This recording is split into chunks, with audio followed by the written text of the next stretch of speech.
나쁨 단계가 이어지겠고 대전과 세종, 충북 지역은 오전 한때 나쁨 수준으로 농도가 높게 나타나겠습니다. KBS 제1라디오 10시 뉴스를 마치겠습니다. 지금까지 아나운서 김윤지였습니다. KBS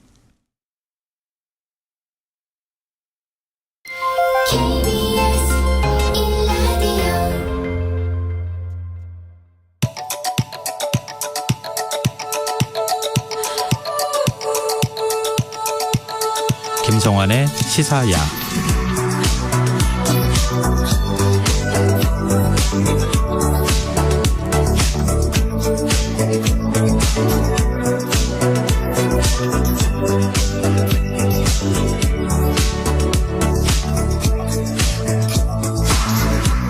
하루의 마무리, 오늘도 함께 하시죠.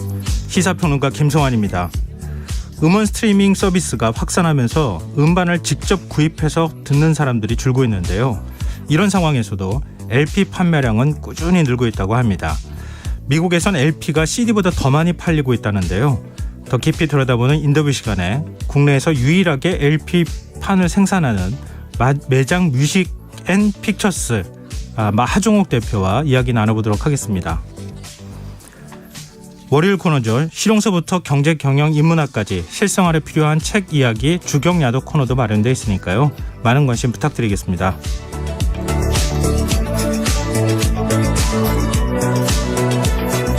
김성환의 시사야는 청취자 여러분들의 참여를 기다립니다.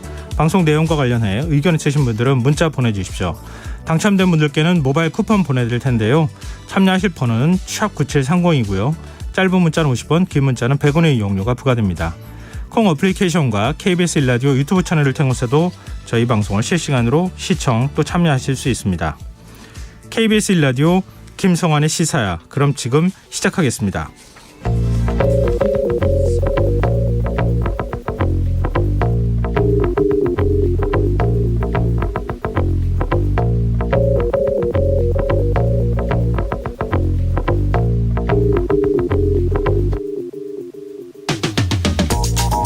일을 하지 않고 그냥 쉬고 있는 청년이 50만 명에 육박하는 것으로 나타났습니다. 통계청이 매달 실시하는 고용 동향 조사 결과 지난달 쉬었다고 응답한 청년층은 49만 7천여 명으로 1년 전보다 10%가량 늘어났다고 하는데요. 이건 2003년 통계 작성 이래 가장 큰 규모라고 합니다. 문제는 쉬었다는 의미가 단순히 경제활동을 하지 않는 데서 그치지 않는다는 건데요. 가사나 육아로 일을 하지 못하거나 군입대 대기 상태가 아닌, 그렇다고 취업을 위해 노력을 하고 있거나 진학을 준비하는 것도 아닌 그야말로 아무것도 하지 않는 청년층이 역대 최대 규모라는 이야기입니다. 통계청은 1년에 한 번 쉬고 있는 이유에 대한 조사도 진행하는데요. 몸이 좋지 않아서라는 응답이 가장 많았고 원하는 일자리를 찾기 어렵다는 이유가 그 뒤를 이었다고 합니다. 다만 이 조사는 전체 연령을 대상으로 한 거라 청년층만 떼어보면 원하는 일자리를 찾기 어렵다는 게 주된 이유일 것이란 해석이 나오는데요. 이런 상황 어떻게 봐야 할까요? 누군가는 청년들이 지나치게 눈이 높은 게 아니냐고 얘기할 수도 있을 겁니다.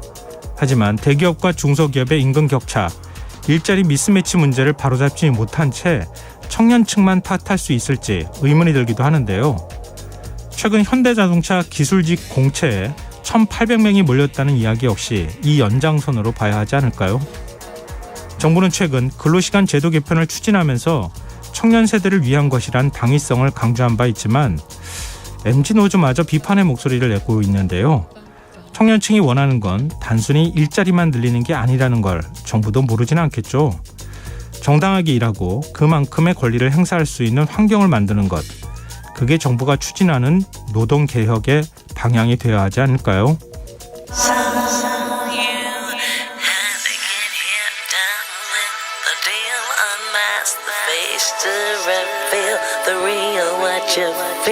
You and your everyday situations, all the unnecessary complications. 오늘 밤 당신 안에 꿈틀거리는 지식 충전 본능이 깨어납니다. 여러분의 자유탐구 영역 김성환의 시사야.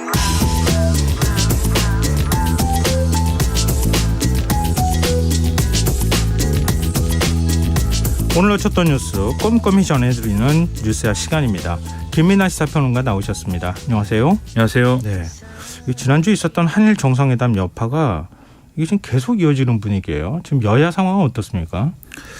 일단 더불어민주당 계속 비판을 이어가고 있습니다. 오늘은 대통령실이 큰 성공이라고 자화자찬을 하지만 이 위안부 합의, 독도 문제, 후쿠시마 오염수 방류 등의 청구서만 잔뜩 받아온 굴종 굴욕 외교이다 이렇게 주장을 했고요. 특히 이제 일본은 독도 영유권 문제를 제기했다 이렇게 보도를 하는데 대통령실은 부인을 하니 누군가는 거짓말을 하는 거 아니겠느냐. 진상을 명백히 밝히고 엄중히 책임을 물어야 된다 뭐 이런 주장을 했습니다. 그리고 박홍우 원내대표의 경우에는 최고위 회의에서 박진애 외교부 장관, 김성한 국가안보실장 그리고 이제 김태효 국가안보실 제1차장 등 외교 참사 3인방에 대해서 분명한 책임을 지고 당장 물러나야 한다라고 주장하는 그런 내용도 이 발언을 했는데요. 반면 김기현 국민의힘 대표의 경우에는 한일 관계 정상화를 두고 민주당의 거짓 선동과 그건 편가르기가 도를 넘고 있다. 민주당의 행태를 보면 이 민주당의 어떤 반일 주장은 국익을 위한 것이 아니라 국내 정치용 불쏘시개로 쓰는 소재거리에 불과한 것을 알 수 있다. 이렇게 주장을 하기도 했습니다. 뭐 야당은 야당이니까 이렇게 또 넘어갈 수 있겠지만 여당 내부에서도 지금 논박이 이어지고 있어요. 그렇습니다. 유승민 전 의원이 전당대회 이후에 좀 침묵을 지키고 있었는데 모처럼 이제 페이스북에 글을 썼습니다. 대통령실이 뭐 이 정도면 일본인의 마음을 여는데 어느 정도 성공했지 않나 생각한다 이렇게 브리핑을 한 걸 두고 웬만하면 입 닫고 있으려고 했는데 한심해서 한마디 한다 이렇게 썼는데요. 가해자가 피해자의 마음을 열어야 하는 상황을 피해자가 가해자의 마음을 열어야 하는 상황으로 뒤집어 놨다. 이것을 외교적 성공이라 자랑하니 어이가 없다 이렇게 주장을 했습니다. 그리고 이 닥치고 반일도 안 되지만 역사를 부정하는 친일도 안 된다 이렇게 주장을 하면서 대한민국 대통령으로서 대일 외교에서 지켜야 할 선이 무엇인지 다시 생각해 보기를 바란다라고 대통령을 향해서도 이 비판의 목소리를 냈는데요. 유승민 전 의원뿐만이 아니고 다른 이제 의원의 경우에도 이 비판의 목소리를 좀 내고 있습니다. 예를 들면 정진석 국민의힘 의원 같은 경우에는 오늘 아침 라디오 인터뷰에서 제발 식민지 컴플렉스에서 벗어나야 된다 이렇게 주장을 하지 않았습니까? 여기에 대해서 김웅 국민의힘 의원은 나치의 인종학살에 대해서 70년이 지난 지금도 얘기하는 것은 그럼 유대인 컴플렉스냐 이렇게 반박을 하기도 해서 이런 당내에서도 이런 비판의 목소리가 나오고 있다라고 합니다. 무슨 얘기인지 잘 이해가 안 되네요. 그러니까 지금 이제 나치의 인종학살이라는 거에 대해서 여전히 이제 문제 제기를 하고 그리고 거기에 대해서 독일은 또 나름대로 뭐 화답을 하고 뭐 이런 과정들이 있지 않습니까? 그러면 이런 것들에 대해서 이제 주장을 하는 것은 마치 우리가 이제 예를 들면 일본의 사과를 주장하는 걸 두고 정진석 의원이 식민지 컴플렉스를 벗어나야 된다 이렇게 얘기를 했다면 그럼 이런 것들은 그러면 뭐 유대인 컴플렉스냐 이렇게 지금 발언을 하는 거죠. 그러니까 한일 관계에서의 어떤 우리가 정당하게 요구할 수 있는 것들을 예를 들면 다른 시공 간의 다른 민족 간의 문제로 보면 당연한 일일 텐데 왜 일본하고 관계에 대해서만 이걸 식민지 컴플렉스라고 하느냐 이런 반박을 지금 김웅 의원은 하고 있는 겁니다. 네, 알겠습니다. 오늘 열린 국회 문화체육관광위원회 전체회에서도 여야 공방이 계속됐어요. 그렇습니다. 국회 문체위 전체회의에서 국민의힘은 미래를 위한 윤석열 대통령의 역사적 결단이 바로 이 한일 정상회담이다 이렇게 지켜 세웠는데 더불어민주당은 그게 아니라 국민에게 실을 수 없는 치욕을 안겨줬다라면서 이렇게 비난하는 그런 상황이 계속 이어졌고요. 그다음에 이게 태극기 피켓 논란이 좀 있었습니다. 그러니까 더불어민주당이 이 태극기 모양의 어떤 피켓을 노트북 상단에 이제 부착을 하고 이제 나왔는데 이거를 허용할 거냐 말 거냐 이걸 두고 이제 여야 간사들이 이제 입씨름을 하고 뭐 이렇게 돼서 5분 만에 파행이 빚어진 건데요. 일단 여야 간사가 그러면 질의 때만 부착을 하기로 합의를 해서 회의가 속개가 됐습니다. 근데 이게 그러면 민주당만 이 피켓을 부착하는 것으로 결론이 났느냐? 그렇지 않고요. 국민의힘도 이제 일종의 맞불 성격으로 태극기 문양에 또 다른 이제 내용이 적힌 이런 피켓을 노트북에 쭉 부착을 했는데 대한민국 미래를 위한 결단 여야 함께 합시다 이렇게 적혀 있는 피켓이었습니다. 이 여야가 바뀔 때마다 비슷한 일들을 계속 보고 있기 때문에 그렇죠. 그리고 매번 그리고 누군가 뭘 붙이면 또 정해져 있습니다. 상임위에서 이걸 붙이느냐 마느냐 논쟁을 하고 붙인다면 어느 조건에서 할 수 있느냐 또 여야 간사 합의를 하고 그러면 그거에 또 대당하는 행위를 반대쪽에서 똑같이 하고 늘 그렇습니다 이게. 그러면 다 허용하면 되지 않을까요? 그러게 말입니다. 그걸 붙이면 왜 어차피 다 붙이면 되는데 왜들 화를 내는지 모르겠습니다. 일본 언론들이 한일 정상회담 끝나고 난 다음에 우리 정부가 이런 얘기를 나눴다라고 공개하지 않은 내용을 계속 보도하고 있어요. 우리 정부가 이런 일본 정부의 이런 보도와 관련해서 뭐 사실 일본 정부 당국자들이 얘기를 해줬기 때문에 보도하는 거 아니겠어요? 유감을 표시했네요. 그렇습니다. 대통령실이 오늘 이렇게 입장을 밝혔습니다. 전혀 근거가 없거나 왜곡된 보도가 일본 측에서 나오는 것과 관련돼서 외교 당국이 일본 측에 유감을 표시하고 재발 방지를 당부했다. 이 도를 넘는 부분에 대해서 외교 채널을 통해서 적절하게 입장을 표시했다라고 했고요. 그러면서 이제 나름대로 또 뼈 있는 말을 했는데 네. 아무 근거도 없이 일단 내질러 놓고 나중에 사실이 아닌 게 밝혀지면 슬그머니 빠지는 행태가 일본 언론에 있는지 모르겠지만 대한민국 언론 행태에는 그런 게 없기를 바란다. 여러 차례 독도와 위안부 문제는 논의된 적이 없다고 말씀을 드렸다.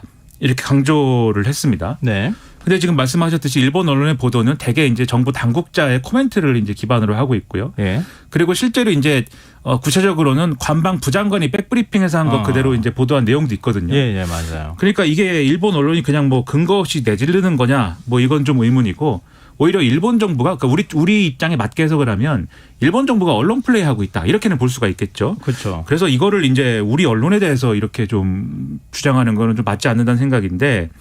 그 구체적으로 이제 어떤 보도들이 나오고 있느냐에 대해서는 계속 연일 이제 뭐 이 여러 가지 얘기가 됐다고 줄줄이 보도가 되지만 특히 좀 주목이 되는 게 오늘 산케이 신문의 보도입니다. 일본 정부 고위 당국자를 인용을 해서 기시다 후미오 일본 총리하고 윤석열 대통령이 이 정상회담 과정에서 위안부 합의 이행 문제 그리고 후쿠시마 이 수산물 수입 문제 그리고 한일 초계기 갈등에 대한 사실 인정과 재발 방지 이런 것들에 대해서 기시다 후미오 총리가 이 여러 가지 요구를 했다. 라고 하는 내용을 보도를 했고요. 다만 산케이 신문은 기시다 총리가 독도 문제하고 사도강산 유네스코 이제 등재 문제와 관련돼서는 개별적으로는 거론하지 않았다. 이렇게 지금 보도를 하고 있는 그런 상황입니다. 네. 근데 이게 지금 상당히 묘한 그런 상황인데요. 그러니까 산케이 신문은 지금 오히려 기시다 총리의 행보에 대해서 비판적입니다. 그러니까 한국에 대해서 충분히 목소리를 냈어야 되는데 왜 이 초계기 관련돼서 이 윤석열 대통령은 사실 위야무야 넘어가려고 발언을 한 것인데 왜 그것을 인정해 줬느냐 이렇게 사설을 따로 쓰기도 하고. 근데 설마 뭐 굴욕적인 얘기를 했단 말은 안 하고 있죠. 그렇죠. 그리고 이제 독도와 관련돼서도 왜 당당하게 얘기를 못했느냐. 지금 산케이 신문 논조는 이런 거예요. 기시다 후미오 총리한테. 예. 윤석열 대통령은 초계기 문제에 대해서 한일 양국 간의 이제 신뢰가 이제 없었기 때문에 발생한 일이다. 신뢰를 회복해야 된다. 이렇게 얘기한 걸로 보도가 됐는데 네. 이걸 산케이는 유야무야 넘어간 발언이라고 해석하고 있는 반면 일본 정부 입장에 가까운 언론들은 이게 한국의 입장이 바뀐 거다. 원래는 사실관계조차 인정하지 않고 있었다. 근데 이번에 윤석열 대통령이 최소한 레이더를 조사했다는 사실관계를 인정했다. 막 이렇게 보도를 하고 있습니다. 네. 그러니까 일본 언론들도 자기들 입장에 따라서 이 정부를 비판하고 싶은 더 우측에 있는 언론하고 정부를 방어하고 싶은 그래도 이제 나름대로 우파 언론하고 네. 그다음에 이 부분에서 좀 중간에 중심을 잡고 싶은 리버럴 언론이 막 논조가 엇갈리는 그런 상황인데 다만 이제 우리가 이런 이 보도에 대해서 지금 말씀드렸듯이 대통령실은 인정하지 않았는데 이 정상회담 말고 일본 정관계 인사들이 윤석열 대통령 접견한 자리 있지 않았습니까? 네. 그 자리에서는 이 후쿠시마 수산물 수입과 관련된 얘기를 꺼냈다라는 점을 사실상 인정을 했습니다. 그래서 IAEA 등이 이 어떤 협력을 해서 이 방사능 오염이나 이런 데 이제 수치를 내겠지만 조사 과정에 한국 전문가가 포함된다면 그 결과를 받아들이는데 조금이라도 도움이 될 것이다. 이게 오염수 방출이나 이런 문제와 관련돼서 예. 이런 언급을 한 것으로 확인이 되고 있습니다. 국제 원자력 기구가 이런 입장을 취했다. 이것도 좀 앞으로 논란거리가 되니까요. 그죠? 일본산 특히 후쿠시마산 수산물을 수입하는 문제도 또 예전에도 논란이 됐던 적이 있었잖아요. 크게. 그렇습니다. 이번에 오염수 방출과 수산물 수입 요구 이게 같이 맞물릴 경우에는 또 다른 논란이 될 수 있을 것 같아서 좀 지켜봐야 될 것 같습니다. 자, 기시다 총리가 윤석열 대통령을 G7 정상회담 회의에 초청했다는 보도가 나왔네요. 그렇습니다. 이것도 이제 정상회담 날은 이제 또 기시다 후미오 총리가 초청 의사를 사실상 정상회담에서 밝혔다. 이렇게 보도가 됐는데 예. 그다음에 또 일본 정부 관계자가 결정하지는 않았다. 검토 중이다. 예. 또 이렇게 하는 등의 혼란이 있었습니다만 기시다 후미오 총리가 5월 히로시마에서 열리는 주요 7개국 G7 정상회의에 윤석열 대통령을 초청하기로 했다. 이렇게 밝혔다라고 일본 언론들이 보도를 했습니다.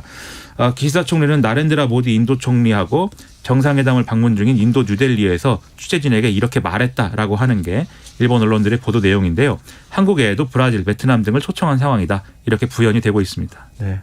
뭐 이건 국내에서 일련들의 상황, 일본에서 계속 뭔가 보도가 되고 있기 때문에 더 논란이 커지는 현상인데요. 일본 내부에서 실시한 여론조사가 있어요. 상당히 의미심장하네요. 그렇습니다. 이게 요미우리 신문의 경우에는 지난 17일부터 19일까지 18세 이상 일본 유권자 1,001명을 기준으로 대상으로 해서 전화 여론조사를 실시를 한 결과 예. 응답자의 65%가 한일 정상회담에 대해서 긍정적으로 평가했다고 답변했다라고 보도를 했습니다. 예. 한일 정상회담에 대한 부정적인 평가는 24%에 그쳤기 때문에 이 정상회담에 대한 긍정적인 평가는 상당히 높게 나온 건데요.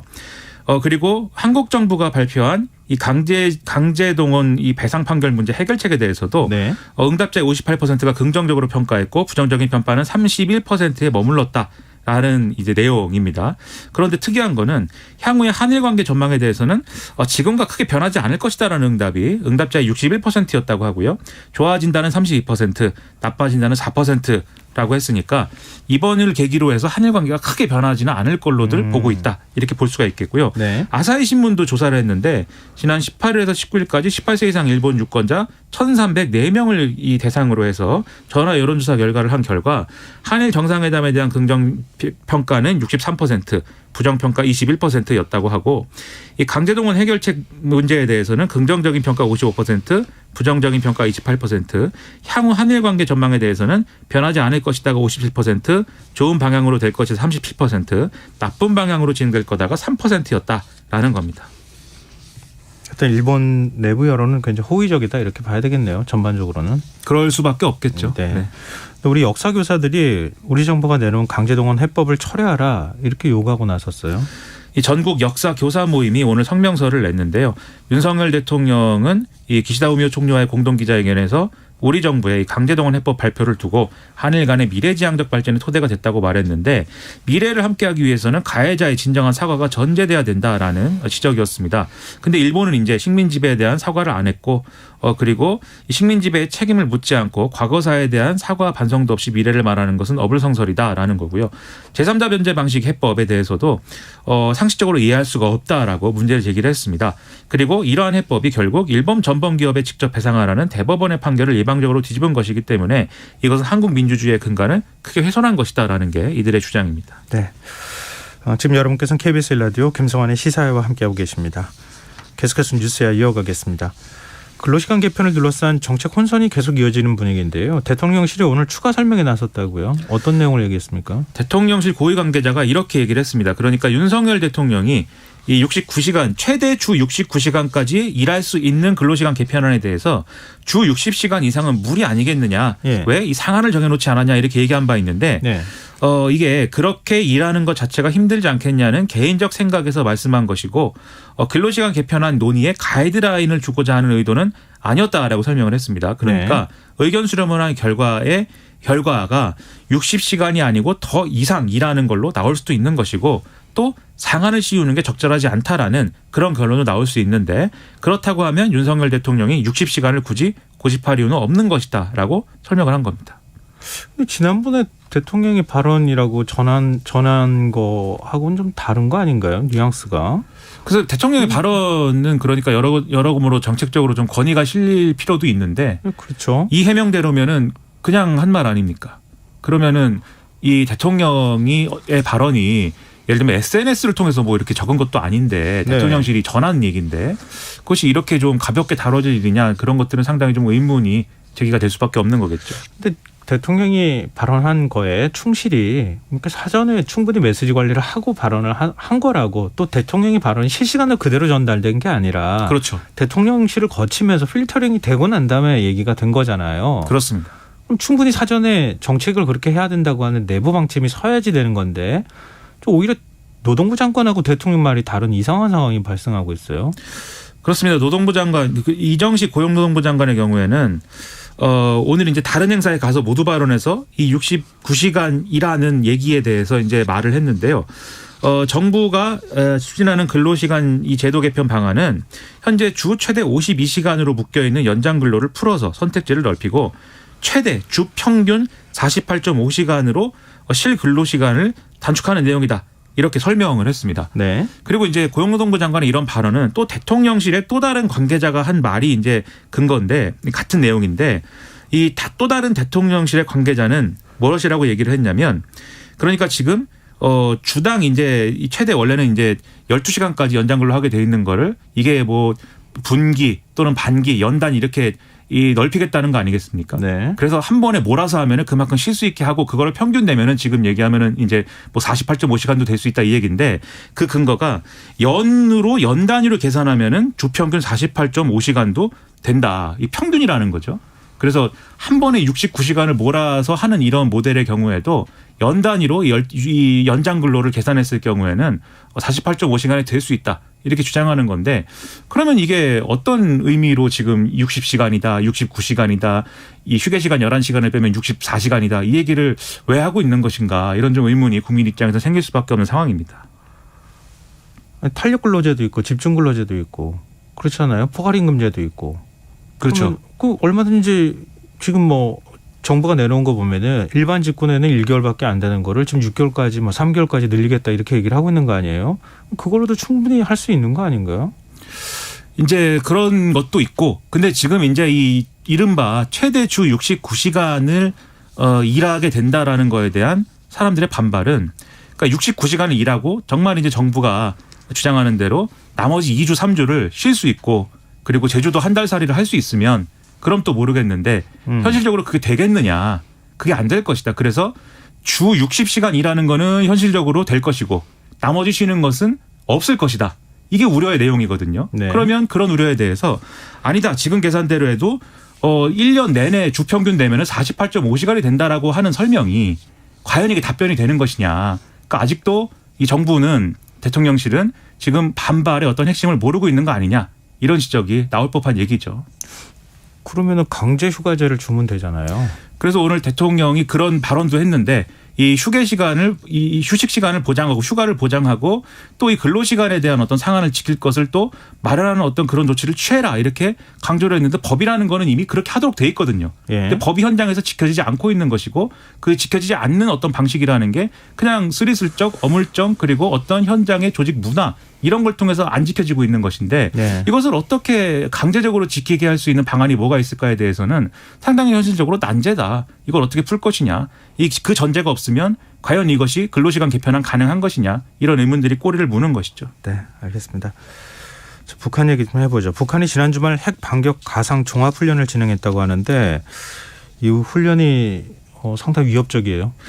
그렇습니다. 조선중앙통신이 이렇게 보도를 했습니다.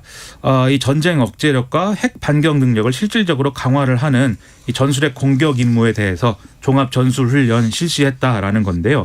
그러니까 이 훈련 이름이 핵 반격 가상 종합전술훈련이었다라는 겁니다. 네. 그러니까 일종의 전술에 관련돼서 훈련을 실시했다는 것이고 특히 지난 19일 오전에 전술핵 공격을 모의한 탄도미사일 발사 훈련도 진행했다. 이 점을 밝혔는데요. 이 자리에서 김정은 국무위원장이 실제로 적에게 공격을 가할 수 있는 수단으로 언제든 적이 두려워할 수 있도록 신속 정확하게 움직일 수 있는 핵 공격 태세를 완비를 해야 전쟁을 억제할 수 있다. 이렇게 강조를 했기 때문에 네. 이게 상당히 중요한 어떤 미사일 훈련으로 지금 지목이 되고 있습니다. 그리고 이 성과에 대해서 조선중앙통신은 모의 시험용 이 탄두를 장착을 했고 800km 사거리에 설정된 동해상 목표의 상공 800m에서 정확히 미사일을 공중 폭발시키는데 성공했다. 이렇게 보도를 했기 때문에 상당히 위협적인 그러한 내용입니다. 그러니까 핵폭탄은 지상에서 터지는 거잖아요. 지상은 800m 정도나 그 근접했을 때 지상에서 폭발하면 히로시마 나가사키에 폭탄 터질 때도 똑같은 방식으로 지상에서 터진 거라고 하는데 그게 터질 수 있도록 하는 기폭장치 실험을 이번에 했다는 거잖아요. 그러니까 핵폭탄의 위력을 배가시키기 위해서 공중에서 폭발시키는 것이고 공중에서 폭발시키면 폭발력 자체도 이제 크게 증폭이 되지만 소위 말하는 EMP라는 게 있지 않습니까? 그래서 네. 전자기기들이 무력화된다거나 이런 부가적인 효과까지 노리고 이것을 이제 하는데 그러한 실질적으로 이러한 전술 핵을 이 탄도미사일, 단거리 탄소미사일에 장착을 해서 그것을 이 상공에서 폭발시키는 훈련을 했다라고 주장을 하는 거예요. 그래서 그러니까 이 핵무기를 실제로 가용하는 훈련을 했다는 거거든요. 네. 근데 일단 우리 국방부는 이게 약간 북한의 보도는 이 좀 과장됐다. 그렇죠. 과장돼 있다. 예. 그런데 하지만 그렇다고 해도 지금 계속 이 핵 능력 자체는 이 계속 제고가 되고 있기 때문에 앞으로의 추이에 대해서는 계속 대응을 해야 된다라고 얘기를 하고 있습니다. 네, 뭐 7차 핵실험 얘기가 지난해부터 계속 끊임없이 있었는데 이제 진짜 하는 거 아니냐 이런 얘기까지 나오고 있더라고요. 상당히 위협적인 거라서 앞으로 좀 예의 주셔야 될 것 같습니다. 오늘 뉴스야 여기서 마무리하겠습니다. 김민아 시사평론가였습니다. 고맙습니다. 고맙습니다.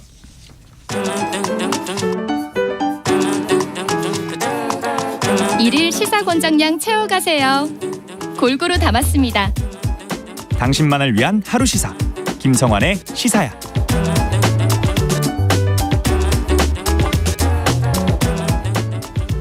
턴테이블 위에 음반을 올리고 조심스럽게 바늘을 카트리지에 얹으면 타닥하는 소리와 함께 빙글빙글 돌아가는 LP.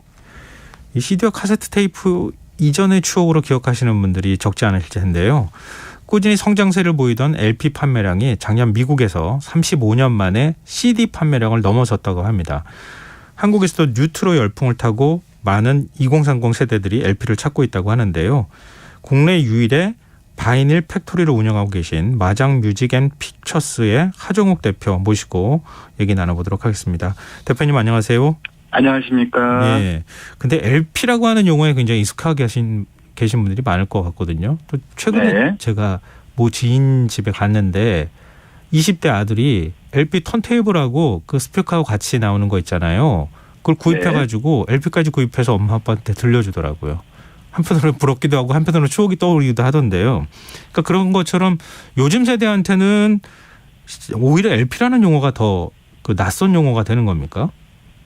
그 LP라는 매체 자체가 1950년대부터 1980년대, 1990년대까지 가장 대중적인 음악 재생 수단이었잖아요. 네.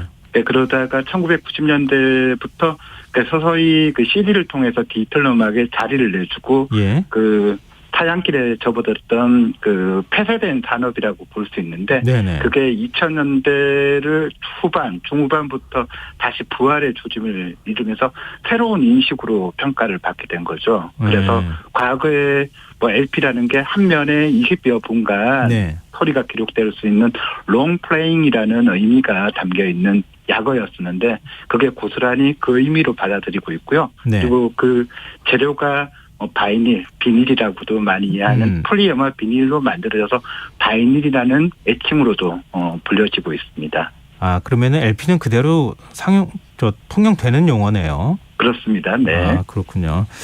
근데 LP라고 하는 것하고 바이닐이라고 하는 것하고는 느낌이 달라서 전혀 새로운 매체처럼 느껴져요. 네, 그렇습니까? 네. 네. 근데 요즘은 해외 유명한 아티스트를 비롯해서 국내 뮤지션들도 특히 이제 젊은 뮤지션들도 마찬가지인데요. 바이닐이라고 그냥 표현합니까? 이게 LP? 바이닐이라고도 보통 칭하기도 하는데 예. 뭐 두 가지의 의미가 함께 통용이 되고 있는데요. 네. 그러니까 통상적으로는 LP라는 표현이 가장 보다 적합한 표현, 익숙한 표현이 아닐까 싶습니다. 네, 알겠습니다. 그럼 제가 다음부터는 LP라고 계속 얘기하겠습니다. 네, 저도 사실은 LP 세대이기 때문에 그런 것도 좀 있는데요. LP를 발매하는 경우가 굉장히 많아요. 근데 이 LP 판매가 지금 어느 정도 국내에서는 되고 있습니까? 지금 그 공장을 운영하시는 입장에서는 제작하시는 입장에서는 잘 하실 거 아니에요? 뭐 정확한 통계를 짚어서 말씀드리기에는 그런 조사와 통계가 없어서 예. 얼추의 이야기를 들을 수밖에 없지만 우선은 그 미국과 유럽이나 일본에 비해서 LP 부활이라는 변화에서 한국은 약 10여 년 정도 늦게 출발한 후발주자라는 전제가 필요하고요. 예. 그리고 1919년부터 20년을 저으면서 본격적으로 시장이 급격하게 성장하고 있다는 전제가 필요할 것 같습니다. 네. 그럼에도 불구하고 이 후발주자이면 명백하지만 대한민국은 지금 현재 최근 2년, 3년 사이에 그 전 세계 음악 시장에서 가장 가파른 상승곡선으로 LP 시장이 급격한 증가를 보이고 있다는 것에 좀 주목을 해야 될 것 같은데요. 네. 저희 회사가 국내에서 지난해 생산한 그 생산 수량이 약 20만 장 정도가 되었어요. 맞네요. 네. 근데 저희가 6년 전인 2017년에 첫 런칭을 할 당시에는 예. 한 해의 생산량이 약 2만 장 정도에 불과했습니다. 생산량의 수준 또는 수요의 수준이 약 10배 정도 성장이 있었다라는 게 제가 몸담고 있는 회사의 현실 성장의 그 과정이라고 볼 수 있겠고요. 예. 그 주요한 LP 전문 유통사의 집계로는 2017년 통계를 기준으로 추적을 해보면 약 5배 정도의 수적 증가가 있었고 또 가늠으로 예측하는 국내 LP 시장의 규모는 약 1,000억 원 정도 시장으로 관측하고 있습니다. 근데 국내에서 LP 생산하는 곳은 바이닐 팩토리 이곳 한 곳뿐 아닙니까?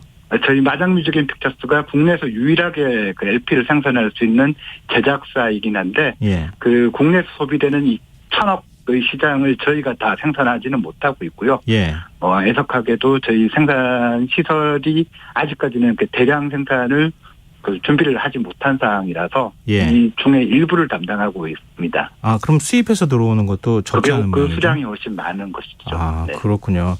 지금 2017년에 공장을 설립하셨다고 알고 있거든요. 네. 근데 그런 준비들은 좀 이전부터 가졌다가 예. 2017년에 본격적으로 이제 저희가 이제 시장의 수요를 그 소화할 수 있는 수준까지 이르러서 일부분을 소화할 수 있는 수준에 이르렀음을 통해서 공식적인 런칭을 시작한 것입니다. 한때는 공장이 아예 없었던 시기도 있었죠? 20여 년 동안은 LP 공장은 그 폐업, 폐쇄의 수준을 서서히 밟고 있었고요. 예. 그렇게 완전히 문을 닫은 지는 17년 뒤에 저희가 마지막 공장이 폐쇄한 지 17년 뒤에 저희가 새롭게 LP 생산 시설의 그 기계들을 돌리기 시작했습니다. 그 기계를 인수하신 겁니까? 어떤 계기가 있으실 것 같은데요. 처음에는 외국에서 수입했던 LP 프레스 머신을 가지고 예. 생산을 시도를 했다가 이게 아무래도 시설면에서 그리고 낙후된 기술력 그리고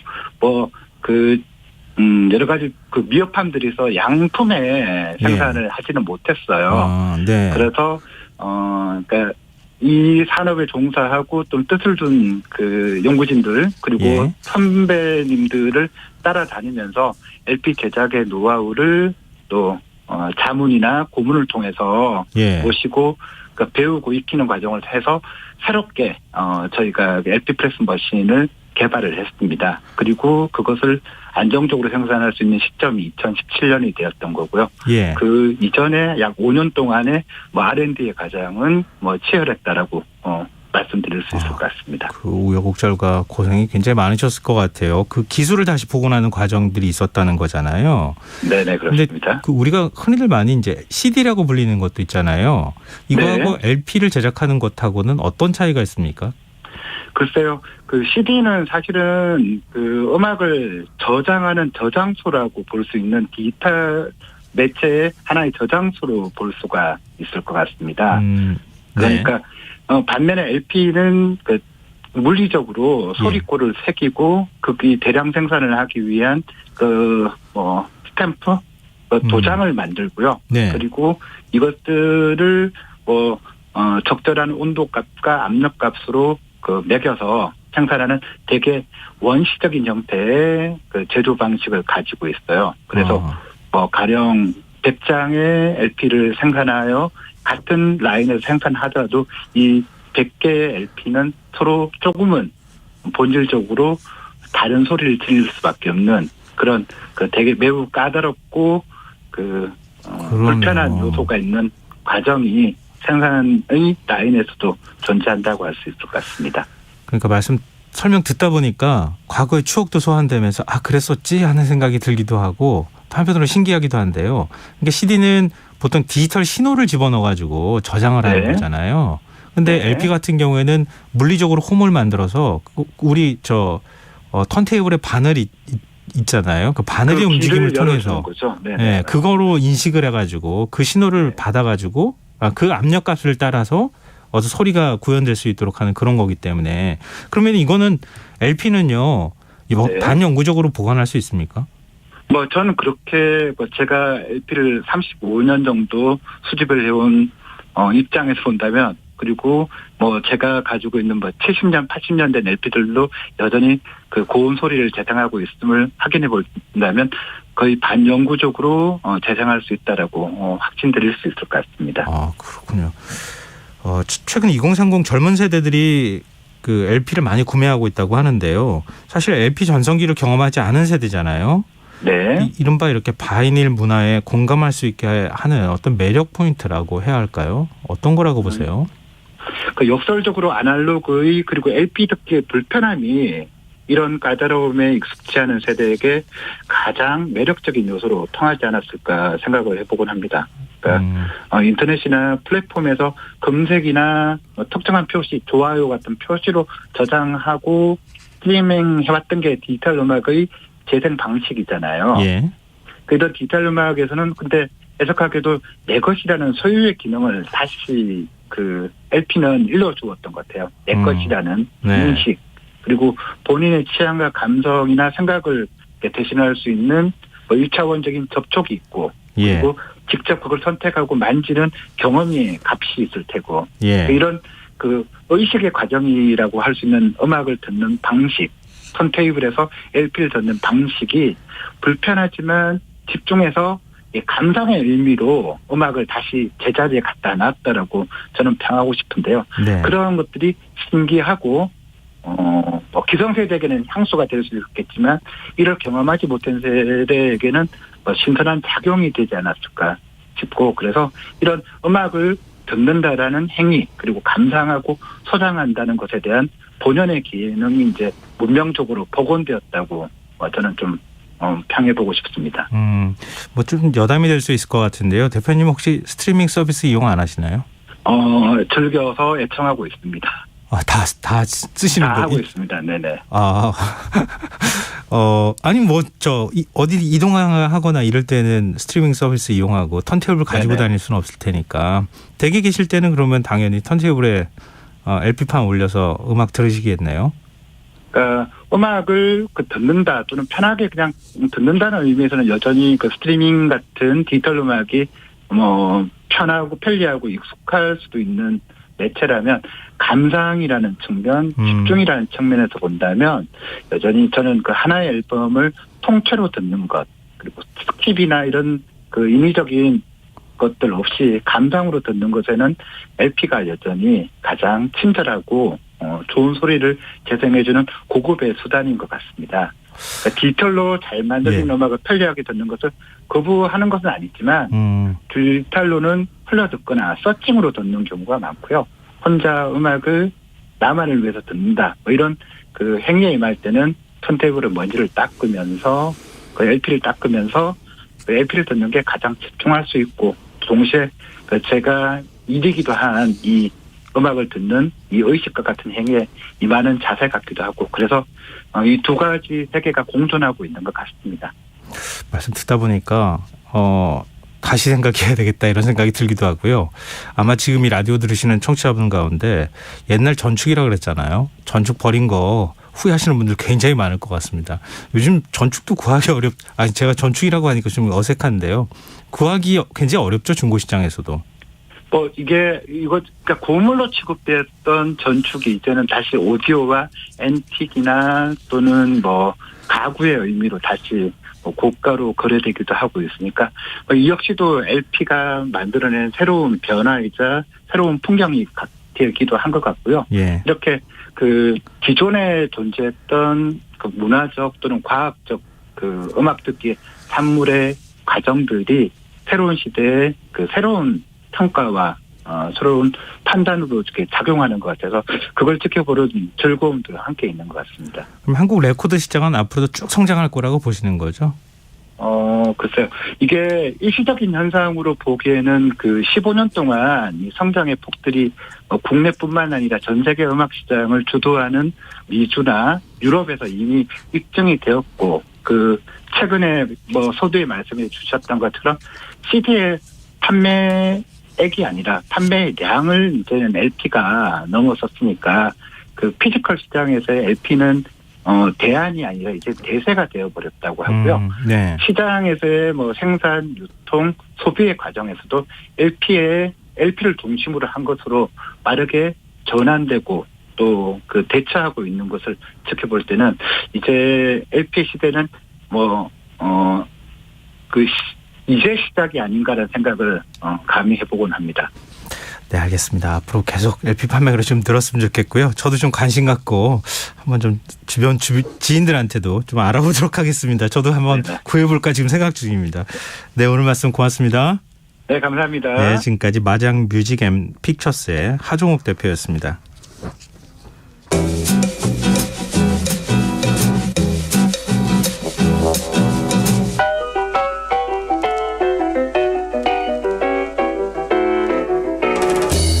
주위를 둘러보면 반드시 읽어야 한다고 소개되는 필독서들이 참 많죠.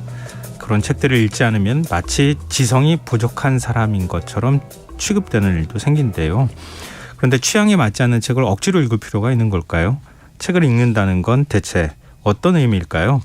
실생활에 도움이 되는 책 함께 읽어보는 시간입니다. 듣고만 있어도 똑똑해지는 지식충전소 주경야독. 오늘도 성신여자대학교 겸임교수이자 북튜버인 이시안 작가 나와 계십니다. 안녕하세요. 네, 안녕하세요. 예, 오늘은 많은 분들이 공감할 만한 책을 갖고 오셨다고요? 네, 오늘 소개해드리는 책은요. 제목만 들어도 이게 너무나 끌리는 책입니다. 네. 많은 분들이요. 책을 이게 다 읽기가 힘들잖아요. 네. 그러니까 요약한 걸 보고서 이 정도만 보고 어디 가서 아는 정도의 티를 낼 수 있는 정도만 됐으면 좋겠다 이런 생각들 많이 하시잖아요. 그렇죠. 근데 이 책은요. 거기에서 한 단계 더 나갑니다. 예. 파리 8대학의 문학 교수인 피에르 바야르가 쓴 책인데요. 제목이요. 읽지 않은 책에 대해 말하는 법입니다. 읽지 않은 책을 어떻게 말해요? 그러니까 네. 실생활에 가장 필요한 책일지도 모르겠어요. 이것이. 유식을 자랑할 만할 때 꼭 이 책 한 권 읽으면은 얼마든지 할 수 있다 이런 그렇죠, 뜻인가요? 그렇죠. 네. 전혀 읽지 않았는데도 그 말할 수 있다. 뭐 이런 얘기니까요. 근데 문학 교수가 네. 책 읽어라 이렇게 해도 모자랄 텐데 책을 읽지 않고도 티낼 수 있는 방법을 얘기하는 게 말이 안 되잖아요. 네, 근데 솔직히 이 책을 읽어보면요, 기본적으로 그러면 엄청난 스킬이 여기 있겠구나라고 생각하면서 기대를 가지고 하는데, 예. 근데 읽지 않은 책에 대해 말하는 구체적인 스킬은 없습니다. 그래서 제가 보기엔 일단 이 책의 제목을 읽지 않은 책에 대해 말해도 괜찮다 정도로 의역해서 받아들이는 게 좋지 않을까 하는 생각도 들어요. 네. 정확하게 한 권의 책을 정독하고 그에 대해 완전히 기억해야만 어떤 책에 대해서 말할 수 있겠다라고 생각하는 사람들에게 독서와 그에 대한 말하기는 그렇게 형식적일 필요가 없다라는 얘기를 하는 거거든요. 네.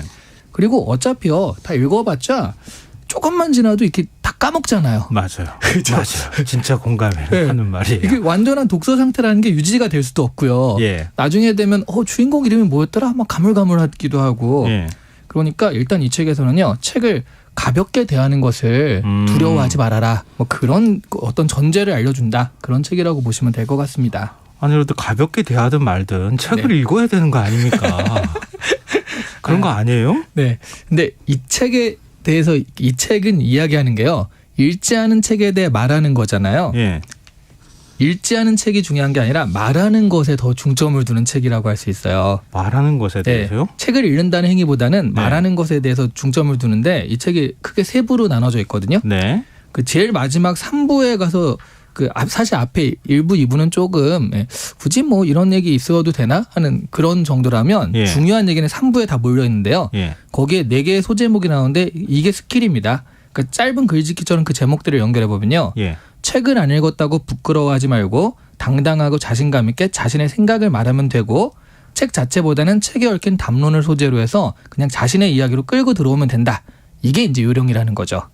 그럼 책 제목만 봐도 되는 건가요? 그렇죠. 그러니까 책 제목을 가지고 이야기를 시작하면 된다는 거예요. 괜히 머뭇머뭇하지 말고. 오히려 자신감 없게 안 읽은 사람인 것처럼 그렇게 할 필요 없이 안 읽으면 안 읽은 대로 얘기하면 되는 거고 읽었다 그러면은 다 그걸 뭐 얘기할 필요가 없으니까. 예를 들어서 책 제목 하나로 내용을 짐작할 수 있다고 되게 대표적인 책이 미움받을 용기죠. 예. 예. 근데 이 책은요 막상 읽다 보면 이게 미움받을 용기인데 우리가 이 책 제목을 듣고 생각하는 것과 조금 달라요. 이게 아들러 심리학에 기초해서 그 심리학 이론을 막 설명을 해주거든요. 그래서 이게 쉽게 읽히지가 좀 않습니다. 이 책 같은 경우에는. 근데 이 제목을 가지고 우리가 얘기를 할 때는요. 미움받을 용기 딱 했을 때 이미 뭐 그런 거 회사에서 이제 많이 나올 수 있잖아요. 네네네. 맞아. 그 미움받을 용기 하니까 생각나는데 왜 영업부에 뭐 누구씨 말이야. 일전에 과장님이 부당한 업무를 시켰다면서 이렇게 그 미움받을 용기라는 그 제목만 가지고도 자신의 일상적인 예로 끌고 들어올 수가 있다라는 거죠. 이런 식으로 표현만 써도. 그렇죠. 네. 이런 식으로 자신의 경험과 생각을 가져오는 소재로 이 책의 제목이 들어올 수 있다. 그러니까 이 책의 제목에 대해서 나 안 읽었으니까 아무 얘기도 못해가 아니라 이 책의 제목을 가지고 자신의 일상을 소재로 이야기를 하면 된다. 뭐 그런 정도로 여기서 얘기를 하는 것 같아요. 그런 얘기를 예전에 하곤 했잖아요. 네. 교보문고에 그 각 서고에 네. 책들이 어떻게 이렇게 움직이는지를 알 수 있으면 된다. 그러니까 서점에 자주 가면 된다. 그렇죠. 이런 얘기를. 왜냐하면 그렇게 서가에 이렇게 자 꽂혀 있잖아 책들이. 네. 트렌드를 알 수 있죠. 그러면. 그 책들이 이렇게 막 움직이고 밀려나가고 이러잖아요. 네네. 가서 보면 자주 가서 보면 그게 보이거든요. 그렇죠. 네. 그러니까 책 제목만 봐도 엄청나게 많은 지식을 얻을 수 있다. 맞습니다. 네, 그런 개념하고 좀 가깝지 않을까 이런 생각이 드는데요. 네. 어쨌든 뭐 책 내용을 잘 모르더라도 그 책을 소재로 얼마든지 이야기 가능하다 이런 얘기네요. 네. 그러니까 이 책에서 말하고자 하는 건요. 가장 중요한 얘기는 이거 같아요. 어차피 책이라는 것이 자기 말을 하기 위한 하나의 도입에 지나지 않는다라는 것을 인지하라. 뭐 그런 정도의 이야기인 것 같고요. 결국 우리의 말은요. 자신의 생각과 취향, 가치에 관한 것입니다. 책에 대한 대화를 하더라도 뭐 책에 대한 대화를 하는데 책의 주인공 이름이 뭐야? 뭐 이러면서 서로 그 문제를 내거나 그런 건 아니잖아요. 뭐 그걸 몰라? 뭐 이런 식으로. 그거는 나이 어릴 때 하는 거고. 그러니까요. 그러니까 읽지 않은 책에 대해서 이야기할 때도요. 책의 한두 가지 내용을 소재로 결국 자신의 관점을 이야기하면 된다라는 이야기거든요. 네. 그리고 책은요. 읽어봤자 까먹기도 하지만 또 나이에 따라 읽을 때마다 달라지기도 하니까 결과적으로는 자신의 관점과 가치가 훨씬 중요하다. 이런 얘기로 이제 이 책을 읽을 수 있을 것 같습니다. 저 갑자기 이시안 작가한테 물어볼 게 너무 많아졌어요. 네네. 그러니까 책을 여러 번 읽는 게 좋은지 네. 한 번 읽고 좀 옆으로 이렇게 퍼지듯이 읽는 게 좋은지 항상 그게 잘 안 되더라고요. 조절이 또 잘 안 되기도 하고. 여러 번 읽어서 좋은 책이 있고요. 네. 그리고 한 번만 읽는 게 좋은 책도 있는 것 같아요. 그런 말 말고요. 너무 뻔한 거 같잖아요. 둘 중에 뭐가 낫냐? 네네. 한 번만 읽는 게 나은 것 같습니다. 아 정말요? 네. 어떤 사람 반복해서 읽는 게 낫다고 얘기하더라고요. 그 책을 그렇게 씹어먹어봤자 차라리 이 책의 관점을 가지고 다른 책의 관점을 가지고 통섭적으로 좀 보는 것이 요즘의 사회에선 좀 더 유리한 시각이 아닐까. 그러니까 한 책에 대해서 통달하기보다는 요즘은 다양한 관점 보는 것이 요즘 사회에선 좀 더 낫지 않을까 하는 생각을 하기 때문에 네. 그래서 이왕이면 좀 다양하게 봐야 될 거 아니에요. 네. 그래서 5번 한 책을 보느니 5권의 책을 읽는 것이 좀 더 나을 것 같다라고 저는 생각해요. 감사합니다. 위안 주셔서. 네, 많은 분들이 아마 고민하고 있는 부분일 거예요. 네. 근데 이시안 작가는 직접 책을 쓰시는 네. 입장이기도 하니까요. 작가 입장에서 이 저자의 관점에 동의하십니까? 일단 책을 쓰는 사람으로서는 별로죠. 일단 읽지 않고 책을 얘기할 수 있으면 이러면 책을 안 사잖아요. 그렇죠. 밥줄이 좀 위험해지니까. 하지만 제가 또 북튜브 같은 걸 하면서 책을 소개한다든가 하는 역할도 하고요. 네. 사실 이 방송에서도 제가 책을 소개하는 역할을 하는 거잖아요. 그렇죠. 그러면서 느끼는 점이 있는데 그 점에 대해서는 이 책과 공감하는 지점이 있습니다. 그러니까 제가 이 책을 또 소개를 시켜드리는 거기도 그렇죠, 하고요. 그렇죠. 네. 저한테 독서에 대해 물어보시는 분이 굉장히 많은데요. 그분들의 질문들의 결을 보면요. 한결같이 책을 좀 어려워해요. 지나치게 우상화한다는 느낌이 들 때도 있고요. 네. 이 책에서 계속 강조하는 게 독서의 의무, 정독의 의무 같은 것들을 벗어나라는 얘기거든요. 네. 이 부분에 대해서 저도 동의를 합니다. 책을 읽으면 즐거움을 느끼지 못한다면 그 책은 그냥 잠시 내려놔도 괜찮다라는 네. 건데요. 영화를 보는데 이거 너무 재미없는데? 그러면 뭐 보다가 그만 볼 수도 있는 거잖아요. 네네. 네. 그런데 이게 책은 뭔가 내가 이거 보다 그만 보면은 뭔가 내가 패배하는 것 같고 이러면 안 될 것 같고 나쁜 짓을 저지르는 것 같고 그러니까 어떻게 되냐면 처음부터 시작을 하네요. 네. 이거 하다가 내가 못 볼 것 같은데 시작을 안 하고요. 네. 그리고 베스트셀러 같은 경우도 이게 많이 팔렸다는 뜻이 굉장히 좋은 책이라는 뜻도 아니거든요. 그렇죠. 근데 베스트셀러 네. 같은 경우는 꼭 봐야 되는 거 아니냐 이렇게 생각을 하시면서 그 중간에 보면 놓치면 안 되니까 아예 봐야 되지만 차라리 시작을 안 하겠다. 이렇게 되면서 책을 점점 멀리하게 되거든요. 우리가 학창 시절에 너무 네. 궁금한 해가지고 그런 거 아닌가요? 맞습니다. 그런 것도 있습니다. 네. 책 읽기 독서를 요즘은 독서도 숙제 개념으로 접근하니까 네. 근데 그런 습관이 들어있어서 자기의 책 읽는 습관을 못 만든 탓도 있는 것 같다는 생각이 드네요. 맞습니다. 그게 하나의 미션이 돼버리면서 이 책을 끝까지 읽어야겠다. 그리고 또 하나는 그 책을 본 다음에 항상 학창 시절에는 문제를 풀어야 되잖아요. 그렇죠. 그러니까 이 책을 보고 뭔가 교훈을 얻어야 되고 주제를 내가 정확하게 알아야 되고 네. 주제를 잘못 알면은 문제에 틀리니까 그러면서 너무 이걸 미션화해가지고 읽다 보니까 이거를 그냥 읽을 때는 그런 부담을 지금은 지고 싶지 않은 거예요. 그렇게 사교육도 하고 네. 뭐 고전 많이 읽어야 되고 공부도 엄청나게 하는데 고전 문제 수능에 한 2문제 나오나 뭐 이렇다고 얘기를 최근에 들은 바가 있어요. 참 어찌 보면은 독서의 습관의 문제가 아니라 네. 우리가 뭔가 책 읽는 더 책을 대하는 태도 자체를 잘못 배우지 않았나 이런 생각도 드네요. 네, 그렇습니다. 이시안 작가는 독서법에 대한 책도 내신 적 있잖아요. 네, 네. 그런 작가의 입장으로서는 어떻게 보세요? 제가 예전에 그 이동진 영화평론가의 네. 시네마 레터라는 책을 봤는데 네. 그때 되게 인상 깊은 구절이요. 영화가 제 삶의 터럭 하나라도 건드린다면 저는 앞으로 영화를 멀리하겠습니다라고 하더라고요. 네. 그 영화평론가에다 영화하면 딱 이 사람인데 내 삶을 건드릴 수 없다. 그러니까 책은 우리 인생에서 소재이지 주제가 아닌 것 같아요. 책을 많이 읽고 안다고 해서 인생의 지혜를 꼭 아는 것도 아니잖아요. 네, 맞아요. 네. 다만 다른 사람의 지식이나 지혜를 간접적으로 접하니까 그것들을 배울 수 있는 확률이 좀 늘어날 수 있을 뿐인 거죠. 가장 좋은 책은요, 우리의 일상이고 우리의 인생입니다. 그러니까 책에 대해서 너무 딱딱한 태도는 좀 버리시는 게 좋겠고요. 이 책에서 말하듯이요, 뭔가 이 책을 통해서 우리의 인생, 일상, 가치, 관점들을 좀 돌아볼 수 있는 계기, 그런 정도로 책을 좀 가볍게 접근하시는 것이 우리가 책을 우리 일상에 끌어들이는 좋은 방법이 아닐까 해요. 자, 우리 끝으로 항상 네. 제가 물어보는 질문이죠. 네네. 이 책을 읽어야 하는 이유 정리해 주신다면요. 네. 이 책을 읽으시면 책에 대해서 너무 무겁게 대하는 마음을 내려놓으실 수 있을 것 같아요. 네. 일단 책 제목 자체가 가볍잖아요. 읽지 않고 책에 대해서 이야기하는 법. 읽다가 그냥 던져도 괜찮을 것 같은 책. 네네. 네. 이런 어려운 책이 있으면 과감하게 읽다가 말고요. 그냥 조금 쉬운 것부터 시작하자 이렇게 네. 생각하시면 되고요. 그리고 자기가 또 읽지 않은 책에 대해서 말하다 보면은 예. 어느 순간 잠깐만 내가 이렇게 말할 게 아니라 이 책을 한번 읽어보고 싶은데라는 생각도 드실 수 있으니까 자꾸 그런 것에 대해서 말하는 연습도 한번 해보시는 것도 좋지 않을까 하는 생각이 들어요. 맞네요. 청취자 최정님께서요. 작가님 이동진 님이랑 조금 비슷한 느낌이 있네요. 이렇게 해주셨는데 기분 좋으시죠? 네. 지금 빨간 안경으로 바꿨어야 할 것 같은데요. 네. 그러네요. 그러고 보니까 생긴 것도 좀 비슷하신 것 같은데. 감사합니다. 네. 우리 독서관을 다시 한번 바로잡을 수 있는 계기를 마련해 주신 것 같습니다. 오늘 주경야도 여기까지 하겠습니다. 지금까지 북튜버 이시안 작가와 함께했습니다. 고맙습니다. 네, 감사합니다. KBS 라디오 김성환의 시사야 1부 순서는 여기서 마무리하겠습니다. 2부에서는 사건, 사고 뉴스 등을 살펴보는 밤참 뉴스 세계 이면 순서가 기다리고 있습니다. 전 11시 정각 2부에 다시 오겠습니다.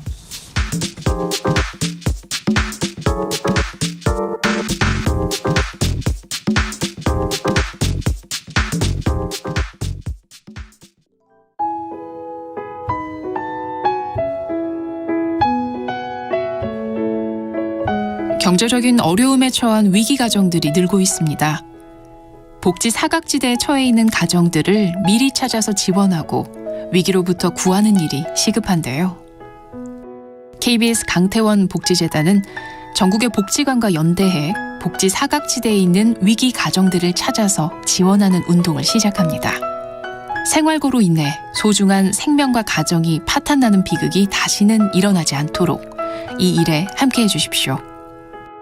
지역 복지 전문가로서 누구보다 위기 가정을 잘 찾아낼 수 있는 복지관과 관계자 여러분들의 많은 참여를 기다리고 있습니다.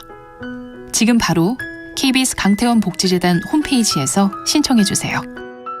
KBS 강태원 복지재단.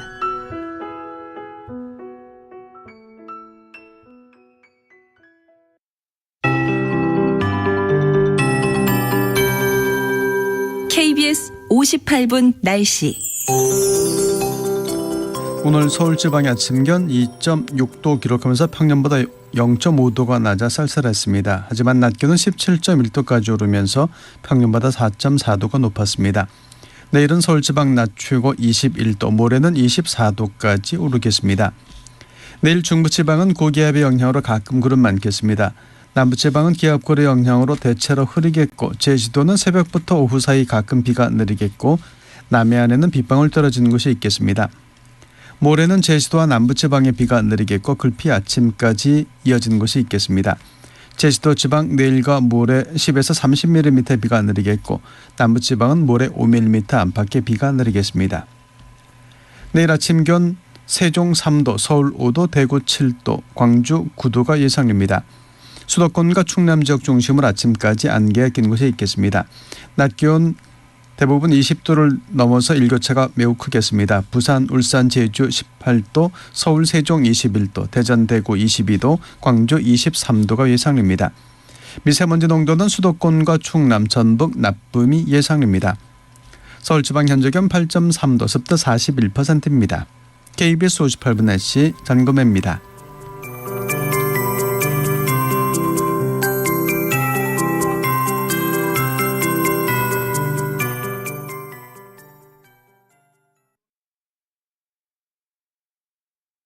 정성을 다하는 국민의 방송 KBS가 11시를 알려드립니다. AM 711kHz, FM 97.3MHz, KBS 1라디오입니다. HLKA.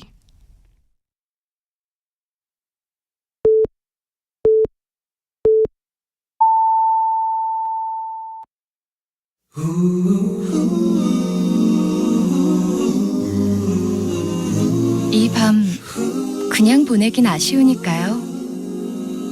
당신의 하루의 끝까지 야무지게 채워드립니다. 당신의 지식 충전소 김성환의 시사야.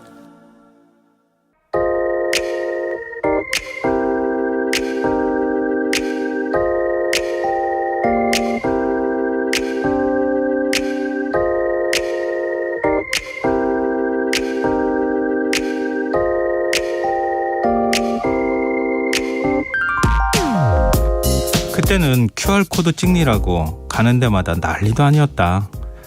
코로나19 기억의 공간을 둘러보던 60대 시민이 했다는 이 말 한마디가 순간 저를 사로잡았습니다.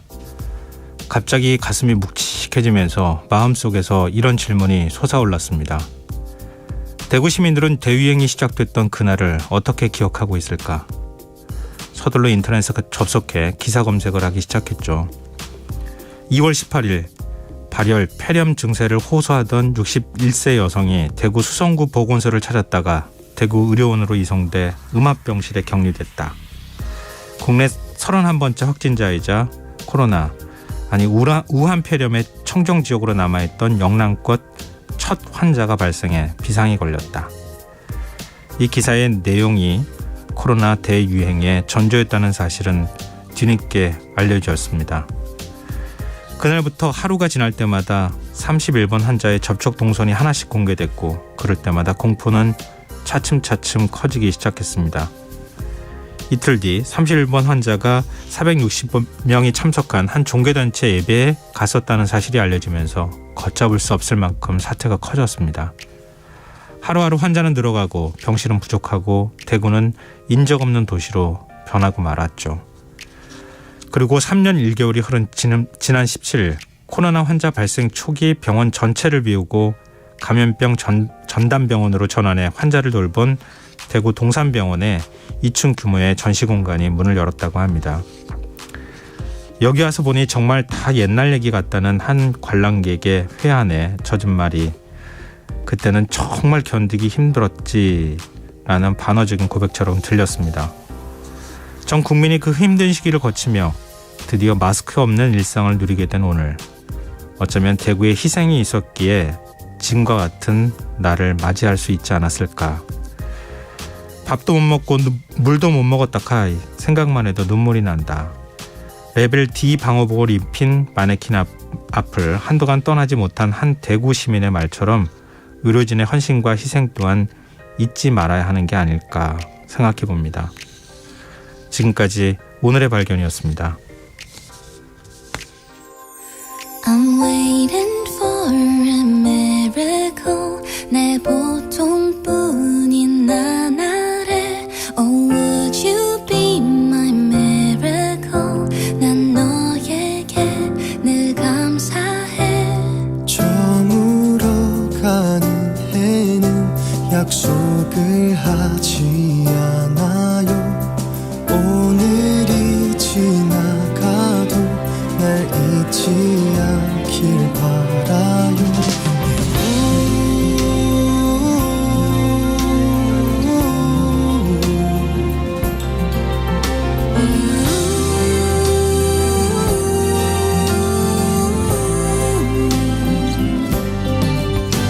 I'm waiting for a miracle.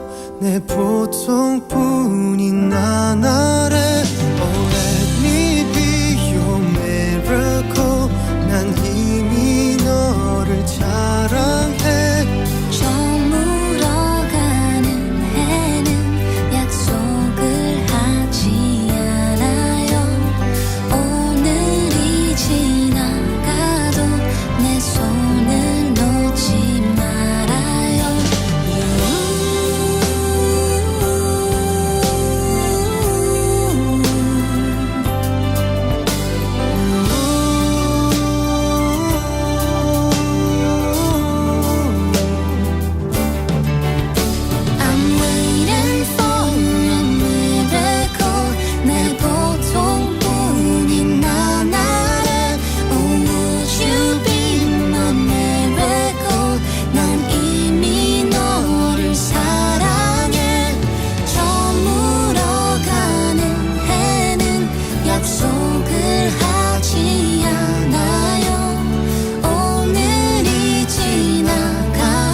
나를 찾아온 그대 일어나지 않을 것만 같았던 기적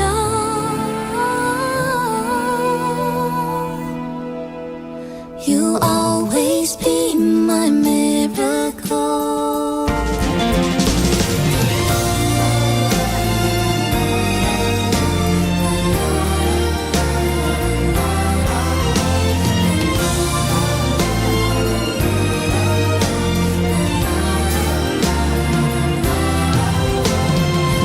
보통 날이 아름다운 건 그대란 기적 때문이죠 내 하루를 밝혀주는 건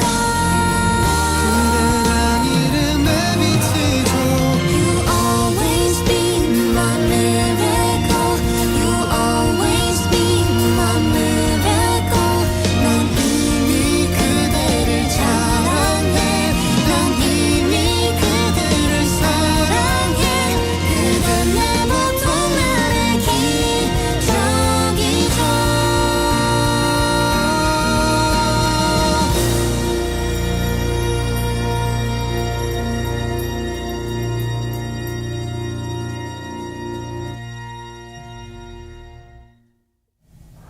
스텔라장의 보통 날의 기적 들으셨습니다. 김성환의 시사회는 언제나 청취자 여러분의 관심과 참여 기다립니다. 오늘도 방송 내용과 관련한 청취자분들의 의견 기다리고 있는데요. 0424님 오늘의 발견 들으시고요. 방호복을 입은 의료진이 졸고 있는 사진을 보는 순간 눈물이 났던 기억이 있습니다. 다들 정말 애 많이 쓰셨어요. 감사드립니다. 이렇게 문자 주셨고요. 0584님 딸이 간호과 졸업을 한 뒤 병원에 입사를 했어요. 당시 코로나 병동에서 근무하던 딸이 그때 모습이 기억나네요. 고생 많았다 딸아 이렇게 또 문자를 주시기도 하셨습니다. 사람의 기억이 참 금방 잊힌다는 생각이 들어요. 저도 새삼스럽게 느꼈는데요. 사실 그때는 하루하루 다 기억할 것 같았는데 지금 또 기사를 찾아봐야 그때 기억이 돌아오더라고요. 조금씩. 뭐 기억이 점차 이렇게 사라지는 게 당연한 거라고도 얘기하는데 그렇게 또 기억해 주길 바라는 분들도 있고 또 기억해야 할 일들도 있거든요. 그러니까 그런 부분들을 우리가 좀 생각해 보면 어떨까 싶고요. 또 오늘의 날이 그 많은 시간 동안 거쳐가면서 힘들어했던 많은 분들이 있기 때문에 지금과 같이 마스크를 벗을 수 있는 날이 온 게 아닐까도 싶거든요. 누군가를 향해서 잠시 우리가 화가 났더라도 그 화를 이제 내려놓거나 아니면 누군가를 위해서 손가락질을 한다거나 이런 일이 있다 하더라도 그런 일이 없도록 해야 되겠다 이렇게 생각해야 될 때가 아닐까 싶어요. 그러니까 선입견이나 편견이 굉장히 중요한 것 같습니다. 또 그 안에서 굉장히 힘들어했던 분들도 기억해 줄 필요가 있을 것 같고요. 네, 오늘 청취자분들 의견 고맙습니다. 계속해서 문자 보내주십시오. 저희가 추첨해서 당첨된 분들께는 모바일 쿠폰 선물로 드리겠습니다. 참여하실 문자 번호는 샵9730이고요. 짧은 문자는 50원, 긴 문자는 100원의 정보 이용료가 부과됩니다. 콩 게시판 KBS 라디오 유튜브 채널을 통해서도 무료로 참여하실 수 있습니다. KBS 라디오 김성환의 시사야와 함께하고 계신 지금 시각은 11시 9분입니다.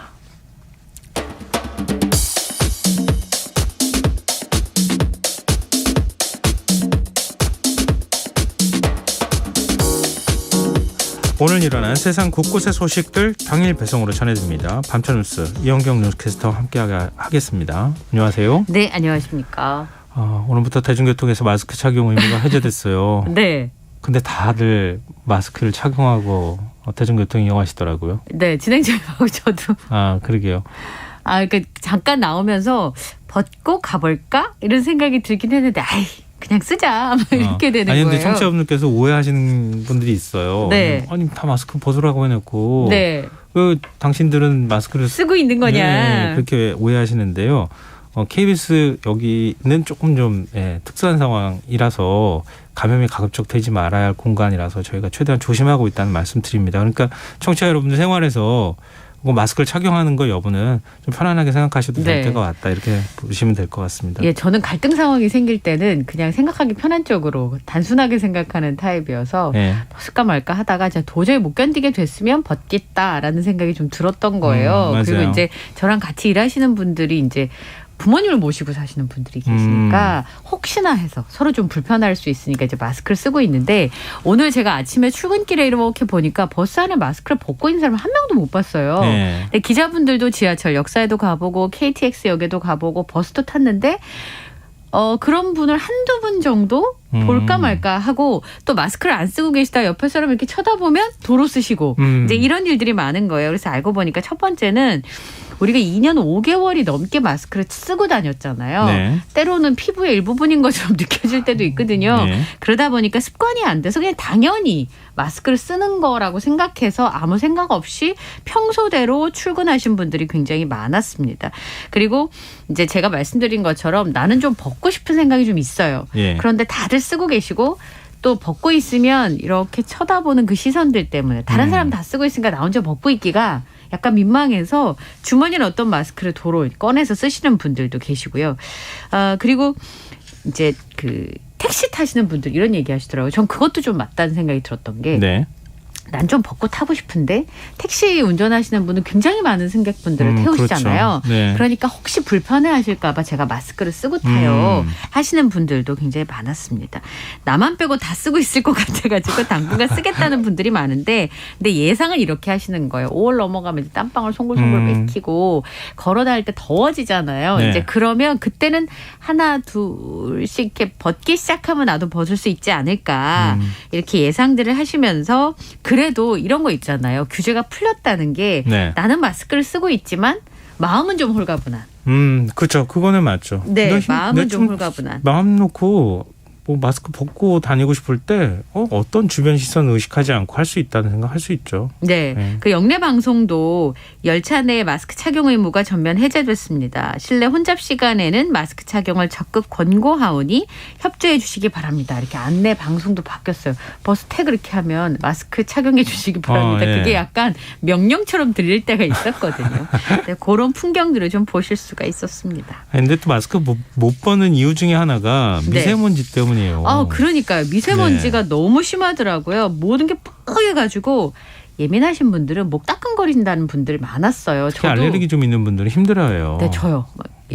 얼굴이 다 가렵고 불편한 거예요. 예. 그러다 보니까 그런 김에 그냥 마스크를 쓰고 있는 게 좋겠다. 그리고 써보니까 미세먼지 있을 때 편리하다는 거 우리가 좀 체득을 했잖아요. 네.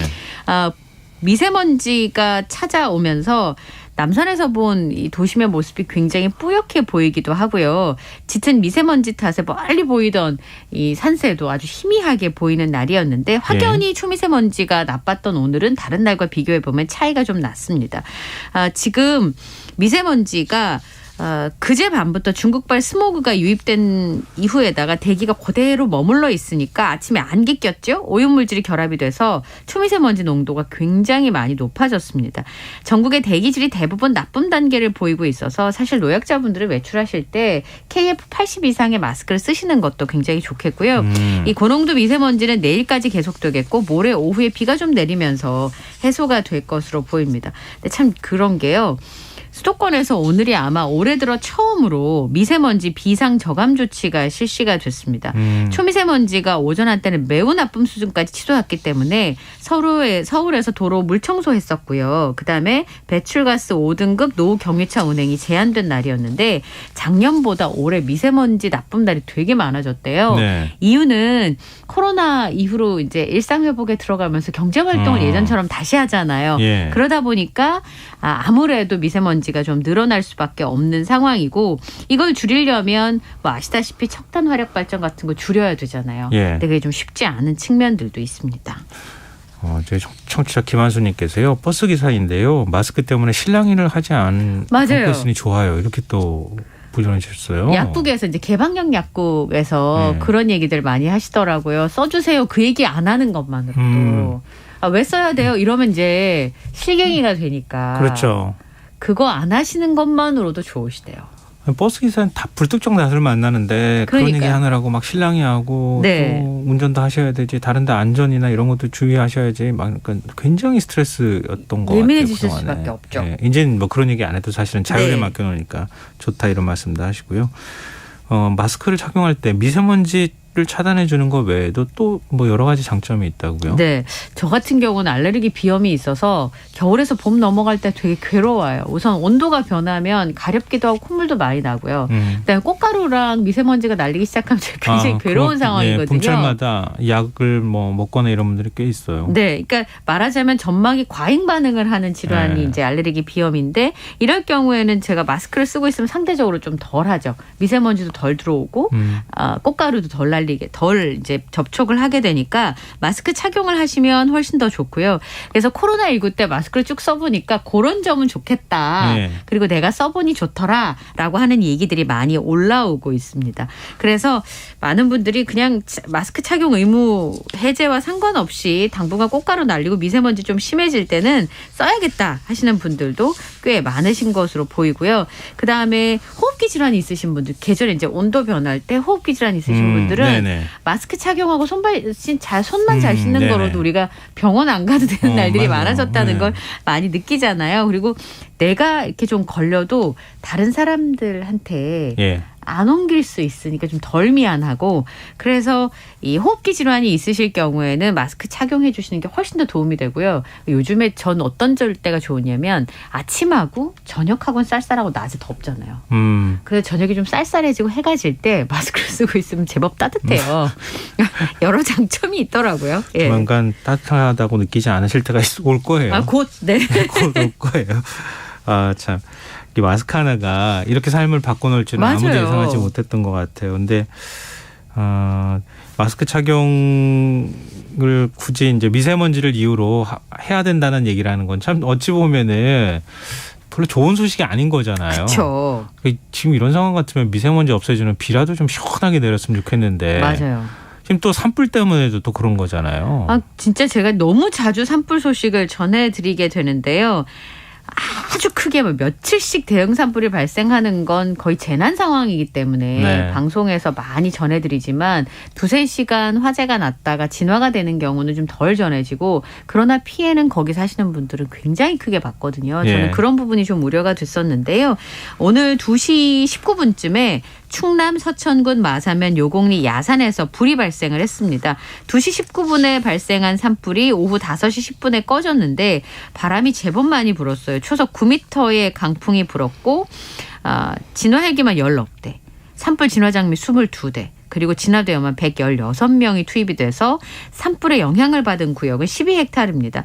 8가구에 8명이 살고 계셨는데 마을 회관으로 대피하는 소동도 있었고 소방대원이 진화 도중에 부상을 입기도 한 일이 있었습니다. 네. 그리고 오늘 12시 15분에 임실군 오수면에서도 불이 나서 1헥타르를 태우고 2시간여 만에 꺼졌는데요. 이게 주민분이 밭에다가 농업시설 짓느라 용접을 하시다가 불꽃이 튀었는데 그게 이제 주변으로 옮겨 붙어서 불이 난 것으로 보고 있습니다. 1시 50분에는 장수군 장계면의 한 야산에서 이거 좀 속상하더라고요. 네. 담배꽁초 때문에 불이 났어요. 추정이긴 합니다만 네. 0.1헥타르를 태우고 40여 분 만에 꺼졌고요. 오후 3시에 익산에서는 나무를 심어놓은 들에서 불이 났는데 30여 분 만에 진화가 됐습니다. 알고 보니까 주민분이 들에 소각행위를 하다가 불이 난 것으로 보고 있고요. 부산 범천동 야산에는 산불이 발생해서 1시간 만에 꺼졌는데 이게 그래도 인원이 113명이 동원이 돼요. 진화헬기 넉 대, 장비 25대가 동원이 돼서 2시 36분쯤에 완전히 꺼졌는데 이 불도 인명 피해는 없었습니다만 도대체 어떠한 이유로 불이 발생을 했는지 피해는 얼마나 되는지 지금 소방서 추산으로 100만 원 정도의 재산 피해가 난 것으로 추정을 하고 있습니다. 근데 이렇게 살림 피해도 커지지만 무엇보다도 지금 산불 진화대원들의 인명피해가 발생할까 봐 굉장히 네. 우려되잖아요. 물론 네. 인근 주민들도 절대 인명피해가 발생하면 안 되겠지만 근데 불 한가운데로 뛰어들어서 진화를 하는 대원들이잖아요. 네. 그런 대원들이 유해물질에 노출돼 있다고요? 네.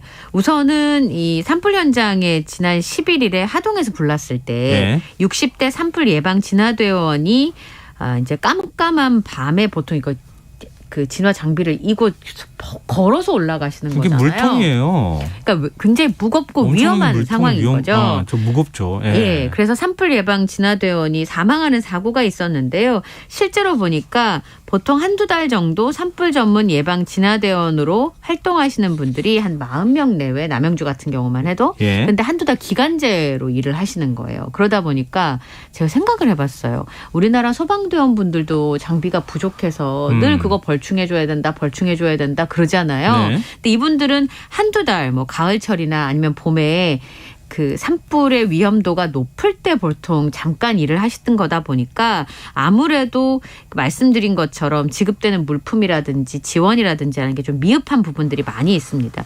다른 지자체의 경우에도 다 한시적으로 산불 진화 예방대원들이 운영되고 있다고 합니다. 우선은 공장이나 이런 데 폐쇄된 공간에서 불이 나는 것처럼 뭐 위도가스가 많이 발생한다 볼 수는 없지만 네. 그래도 야산에서 이 산불이 발생을 했을 경우에는 생가지나 이렇게 젖어 있는 경우가 탈 때는 네. 유해 물질이 발생하기 마련이거든요. 그러니까 그런 부분들에 있어서는 특히나 포름알데히드 같은 경우는 단기간에 노출 기준을 초과하는 경우들도 있었고요. 또 산소 공급 장치를 착용을 하고 소방대원은 현장에 투입이 됐지만 산소 공급 장치가 없는 방염 마스크가 전부라 그래요. 산불 진화대원들한테는. 그러니까 이런 게 5, 60대 산불 진화 예방대원분들이 무거운 장비를 입고 산길을 오르다 보면 이게 이제 불편하시잖아요. 네. 그러다 보면 마스크를 벗는 경우도 부지기수로 발생한다고 합니다. 너무 험준한 산을 오르기 때문에 어쩔 수 없다라고 하긴 하겠습니다만 유해 물질이 발생을 했을 때 거기에 무방비 상태가 되는 것이기 때문에 이런 부분도 걱정이고요. 실제로 건강관리에 대한 지원도 4대 보험 적용 이외에는 없다고 합니다. 1년에 석 달 정도 한시적으로 근무하는 인력이니까 끝나고 나면 산불 때문에 후유증이 있을 수도 있잖아요. 네. 근데 거기에 대해서는 후유증 검진 체계도 없는 상황이고 유독물질을 흡입했다고 하더라도 그 당시에는 괜찮지만 지나고 나서 심각해질 수도 있는데 거기에 후에 이제 손상을 입었다고 하더라도 그 즉시 확인이 되지 않으면 개인이 산채 신청을 해서 인정받는 방법밖에 없다고 합니다. 산불 발생 횟수나 아니면 피해가 커지고 있는 상황이라면 인력 네. 지원의 문제들도 좀 해결이 돼야 되지 않나 싶네요. 근데 산불 진화대원의 열악한 처우나 이거는 벌써 몇 년 전부터 네. 계속 제가 전해드리는 것 같아요. 네. 별로 사실은 개선이 안 되는 거잖아요. 네, 그렇습니다.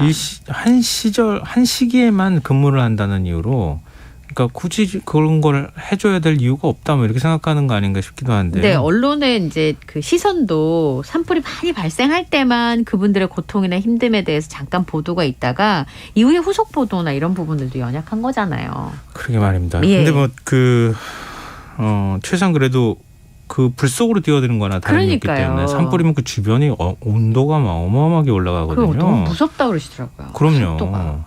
그러니까 그런 상황이면 위험을 최소화할 수 있는 장비를 그렇죠. 지원한다거나 그러니까 지금 아까 말씀하셨던 것처럼 최소한 진화가 끝나거나 아니면 3개월 단기 근무를 하더라도 끝나는 시점에는 건강검진을 한번 네. 하도록 한다거나 이런 건 사실 얼마든지 해줄 수 있을 것 같은데. 그러니까요.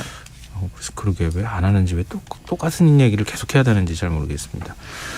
네, 지금 여러분께서는 KBS 라디오 김성환의 시사회와 함께하고 계십니다. 밤참 뉴스 계속하겠습니다.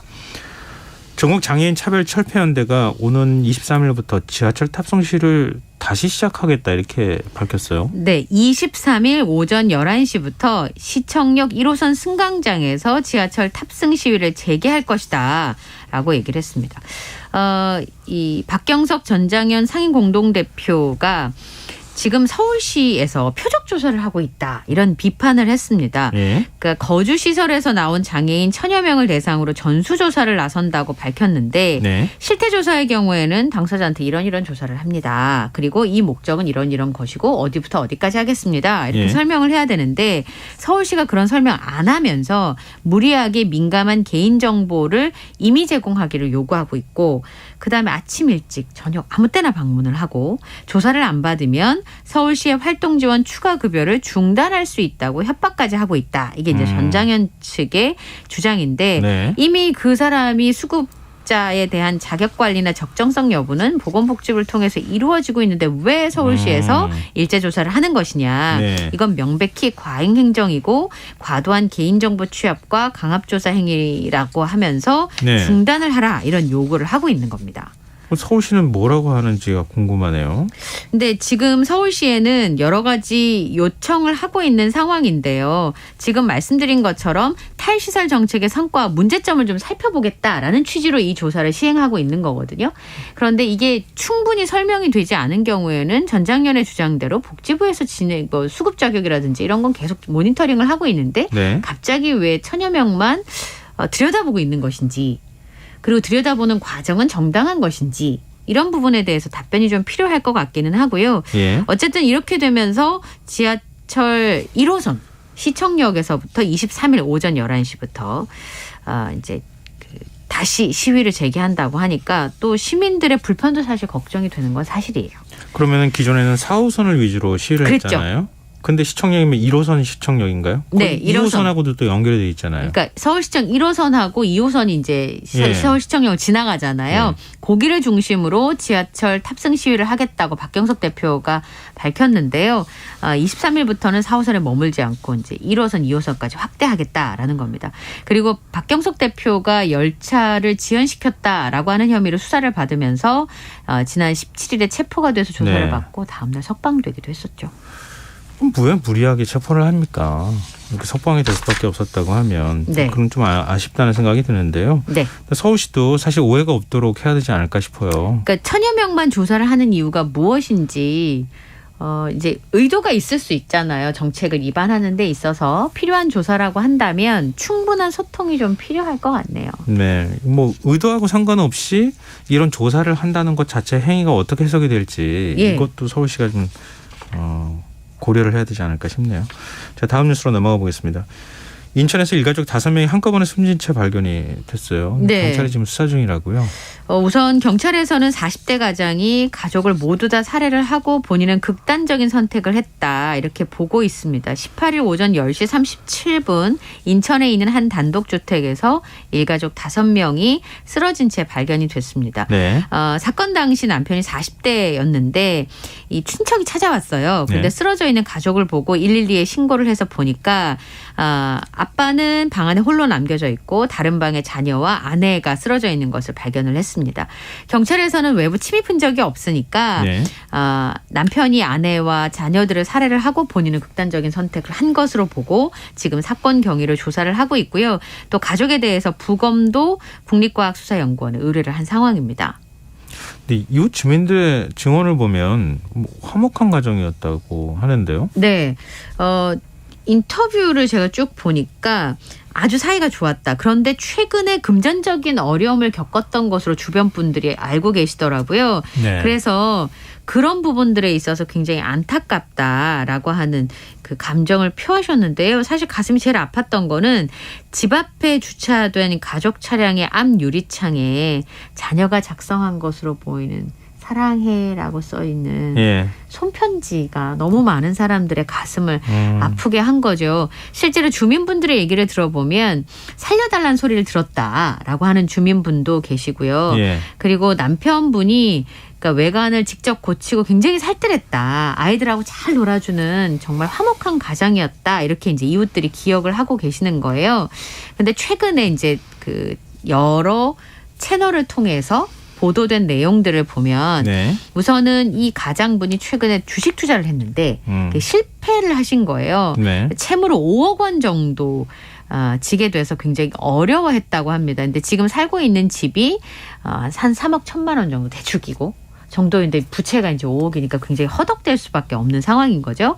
그리고 결혼하고 나서 아내가 일을 그만두면서 이제 혼자 외벌이를 했던 가장이었기 때문에 그런 부분들에 있어서 굉장히 어려웠다고 합니다. 물리치료사를 일하면서 여러 사업에 손을 댔는데 그게 다 실패를 한 상황이었고 이 투잡, 쓰리잡을 뛰면서 노력을 했습니다만 실패를 한 데다가 최근에 금리 많이 올랐잖아요. 네. 이자 부담 때문에 힘들어했다라고 하는 주변의 증언들이 있었습니다. 삶이 무겁고 힘들었다 하더라도 이런 일들은 좀 안 벌어졌으면 좋겠네요. 네. 네.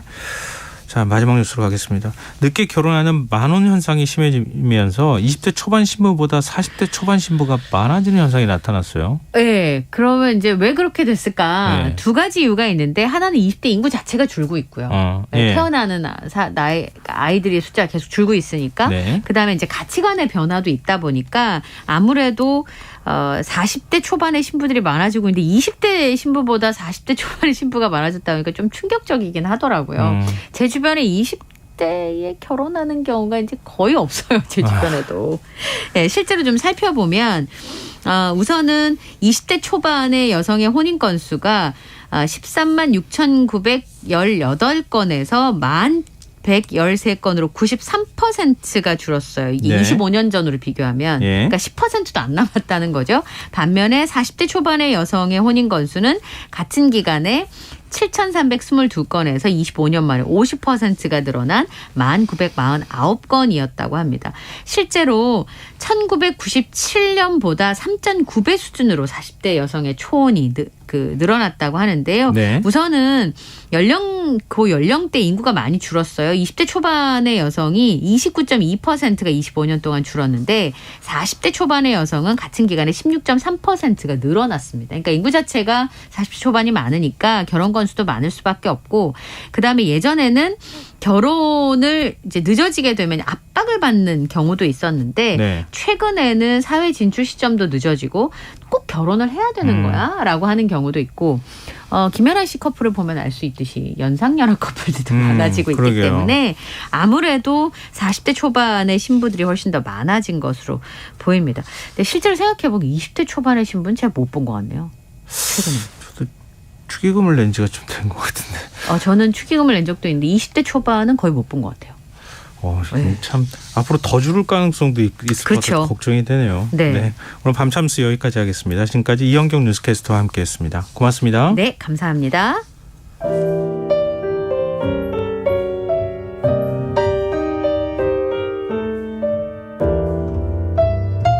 내일의 품격. 김성환의 시사야에서 챙겨가세요. 하루를 마무리하는 시간 꺼내보는 당신의 지식 창고. KBS 1라디오 김성환의 시사야.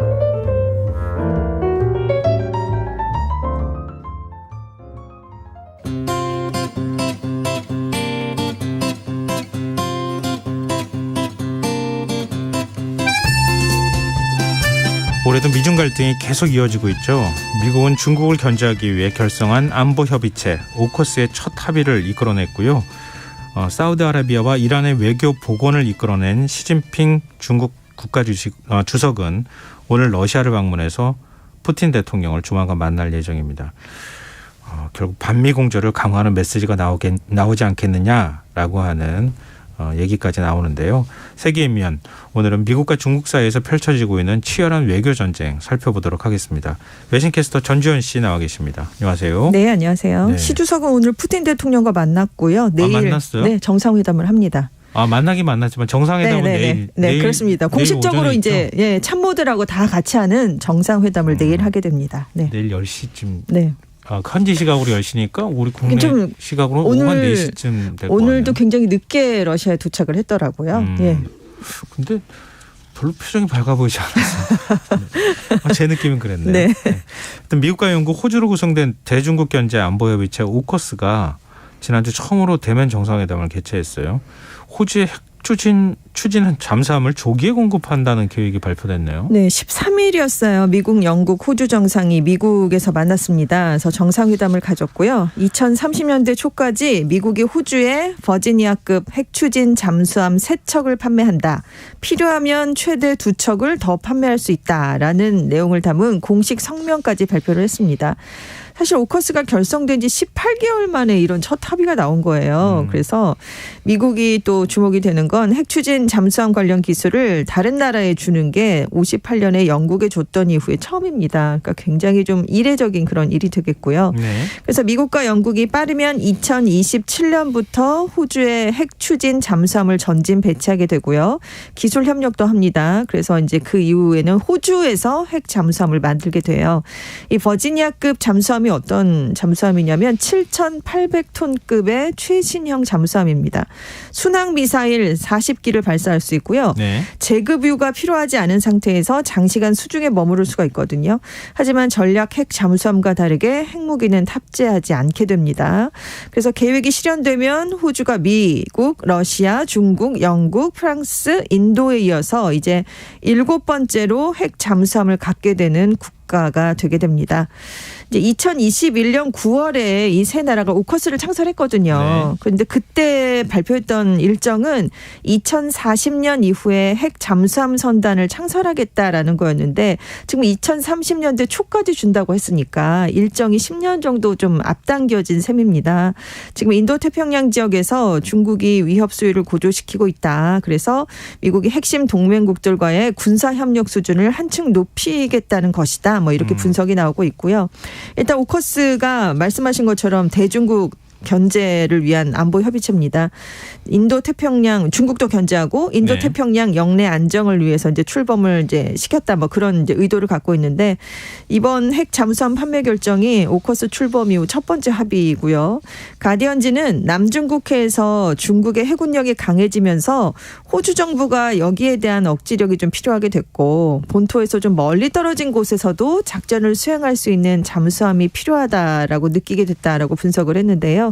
이 핵 잠수함이 이제 호주에 실전 배치가 되면 미국 입장에서는 지금 대만을 위협하고 있는 중국을 억제할 수 있는 일종의 좀 게임 체인저가 될 수 있을 것이다. 이렇게 보고 있습니다. 중국은 뭐 예상 가능하죠. 네, 크게 반발을 했습니다.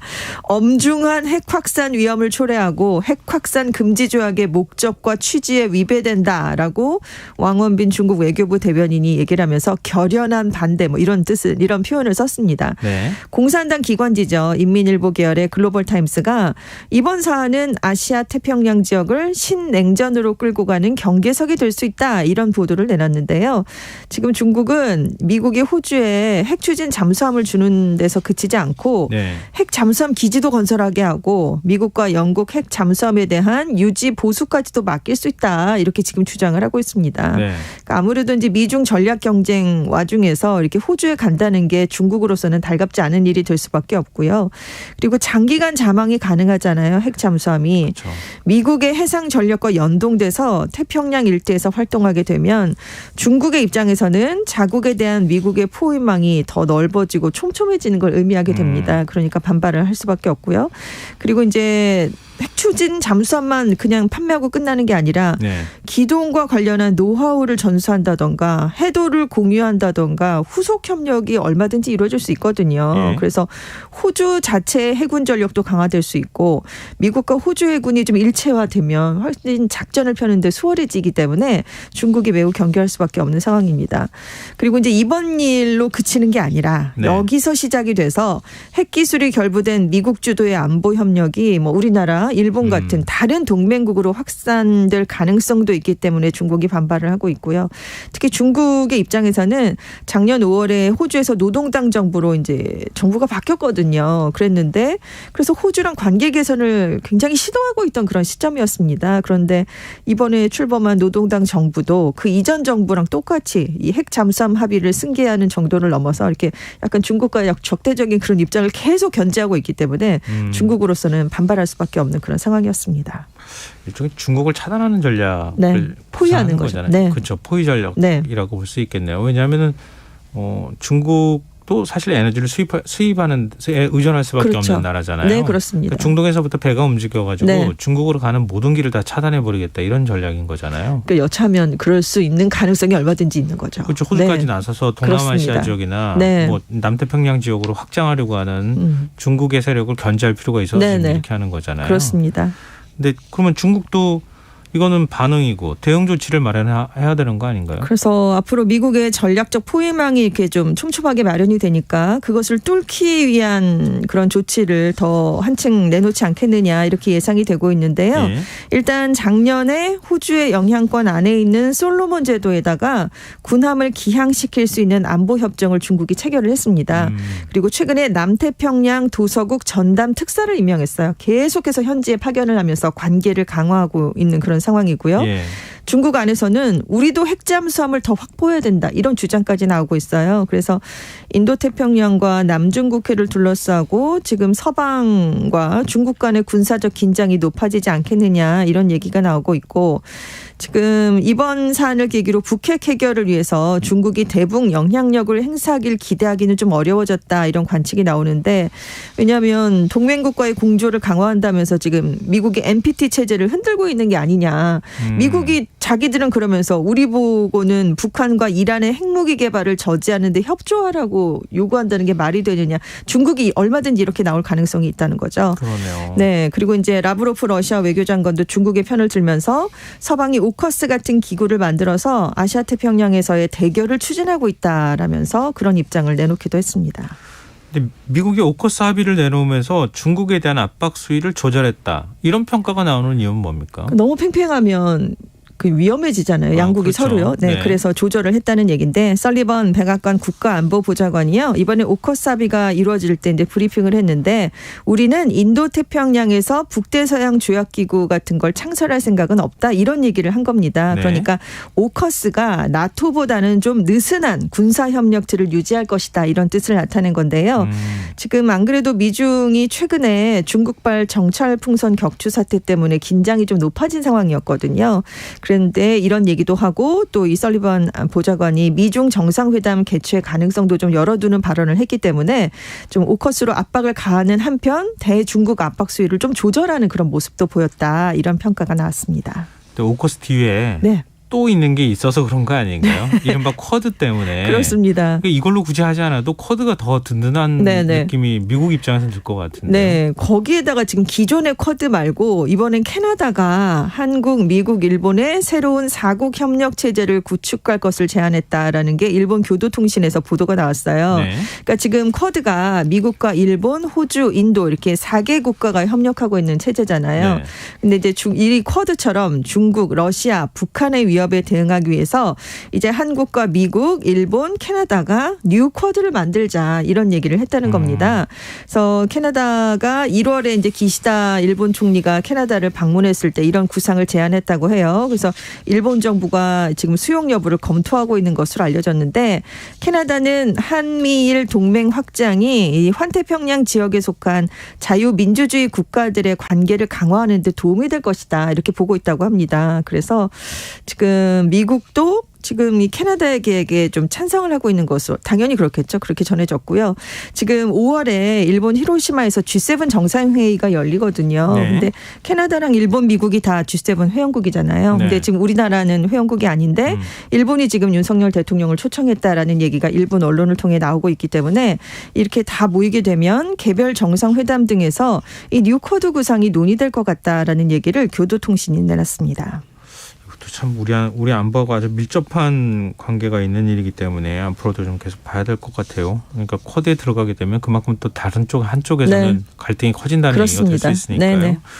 그런데 중국은 미국을 대신하는 외교 중개자를 지금 자꾸 자처하고 있어요. 그렇습니다. 이제 시진핑 중국 국가주석이 국가주석직 3연임을 확정했고요. 세 번째 임기를 공식적으로 시작한 뒤에 본격적인 외교 행보에 나섰다. 이런 분석인데요. 10일에 베이징에서 중동의 앙숙이죠. 사우디아라비아와 이란의 외교관계 복원을 중국이 이끌어냈습니다. 양국이 이 자리에서 2016년 이후에 7년간 단절됐던 외교관계를 복원하겠다라고 합의를 했는데요. 네. 이 중국의 외교사령탑으로 불리죠. 왕이 공산당 중앙정치국 위원이 이렇게 3국이 같이 그 대표가 사진을 찍는 자리에서 중국이 세계 분쟁 문제에서 건설적인 역할을 지속적으로 수행을 하고 주요국으로서의 책임감을 보여줄 것이다. 이런 얘기를 내놨습니다. 그래서 전문가들은 이번 합의에 대해서 어떤 평가를 하냐면 중국이 중동 외교의 한 축으로 떠올랐다. 그런 의미다라고 평가를 하고 있어요. 그래서 미국과 유럽만 가능하다고 여겼던 외교 영역에서 이번엔 중국이 승리했다라는 얘기를 내놨는데요. 중국으로서도 얻은 게 많습니다. 지금 중동 석유에 대한 의존도가 굉장히 높거든요. 네. 근데 이 사우디, 이란과 다 손을 잡았으니까 안정적으로 좀 확보를 할 수 있게 됐어요. 그래서 지금 현재 약간 지지부진한 상태에 빠진 1대1로 구상에도 새로운 동력을 얻게 되는 그런 실리를 챙겼습니다. 그리고 사실 지금까지는 중국이 외교 전략을 펴긴 했는데 아프리카나 태평양 도서국가 같은 저개발 국가를 중심으로 이제 경제 원조를 해주면서 네. 좀 영향력을 확장하는 방식이었거든요. 근데 이제는 이제 중동의 발판을 이제 마련을 한 셈이에요. 그리고 세계 질서를 좌우할 사안이 이제 중동 문제에서 많이 나오는데 네. 거기에 직접적으로 개입을 했다는 점에서 미국이 굉장히 경계심을 높이고 있습니다. 근데 여기서 그치는 게 아니라 올해 안에 중국이 중국에서 그 걸프 협력회의 6개 국가, 이란 이렇게 다 불러 모아서 회의를 하겠다 이런 방안을 지금 추진하고도 있어요. 네. 근데 지금 중국의 이런 외교 행보가 주목을 받을 수밖에 없는 건 사실 그동안 외교 무대의 중재자 하면은 미국이 많이 떠올랐잖아요. 네. 근데 미국이 지금 세계적으로 갈등이 계속되고 있는 주요한 문제에 대해서 뭔가 해결책을 내놓지 못하고 있는 상황이 계속되고 있습니다.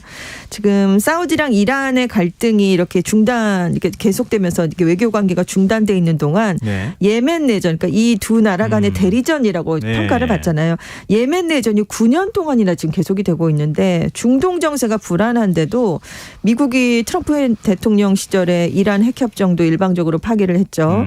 그리고 이제 바이든 정부 들어서 미국과 사우디 간의 동맹 관계도 좀 소원해진 점도 있고. 그래서 네. 지금 중동에서 약간 발을 빼는 전략 뭐 그런 것들을 미국이 하고 있는데 중국이 그 틈새를 파고들었다 이런 얘기가 지금 나오고 있고요.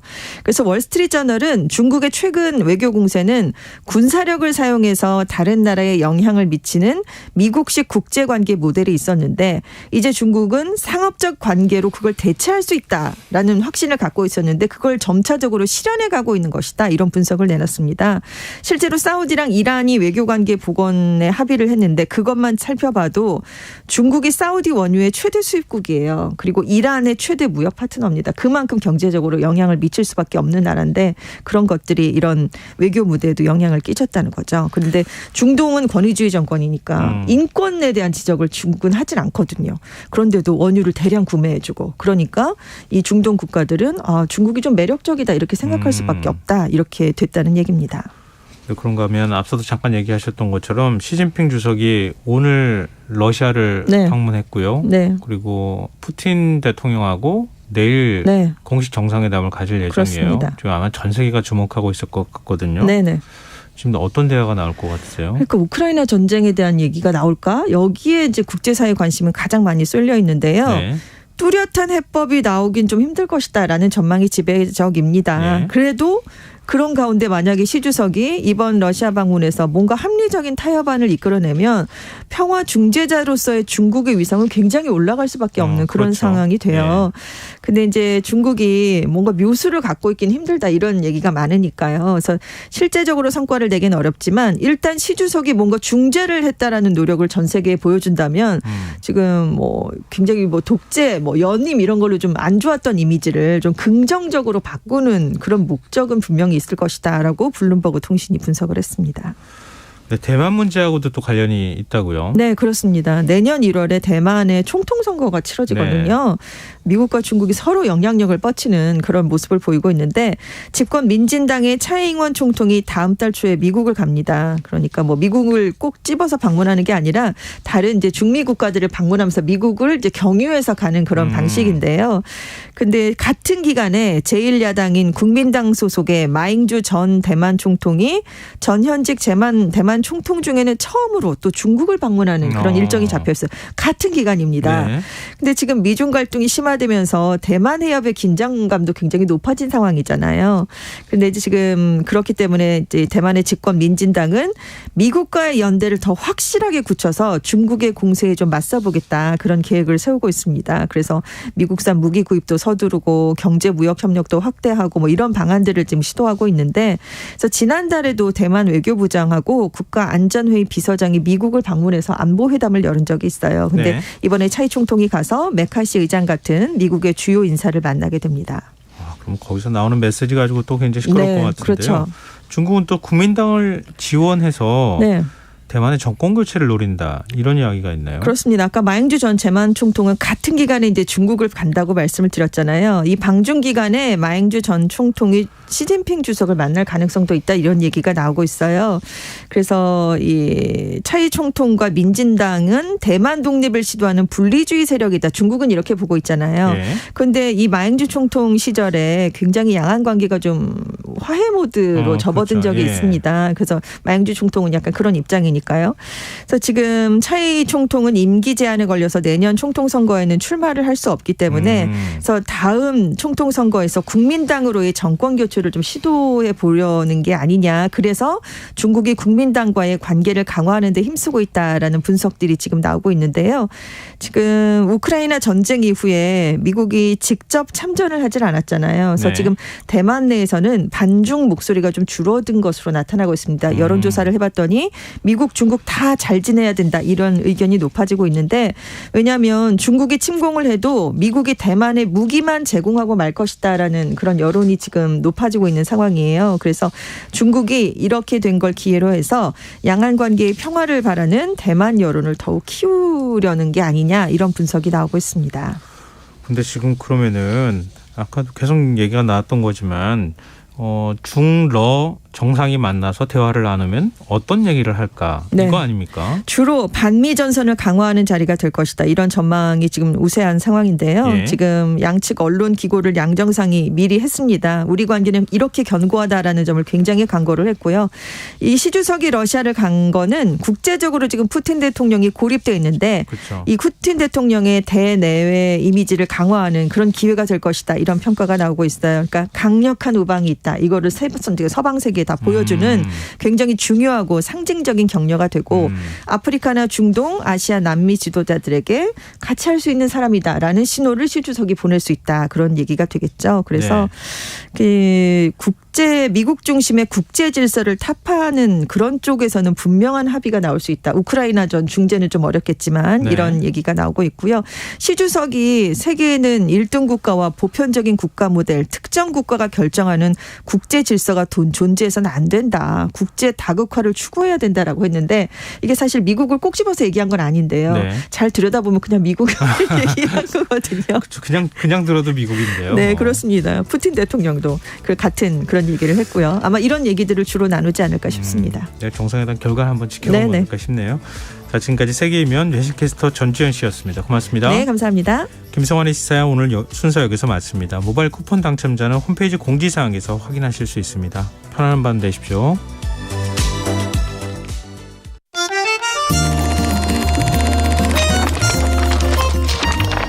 이다혜의 영화관, 정여울의 도서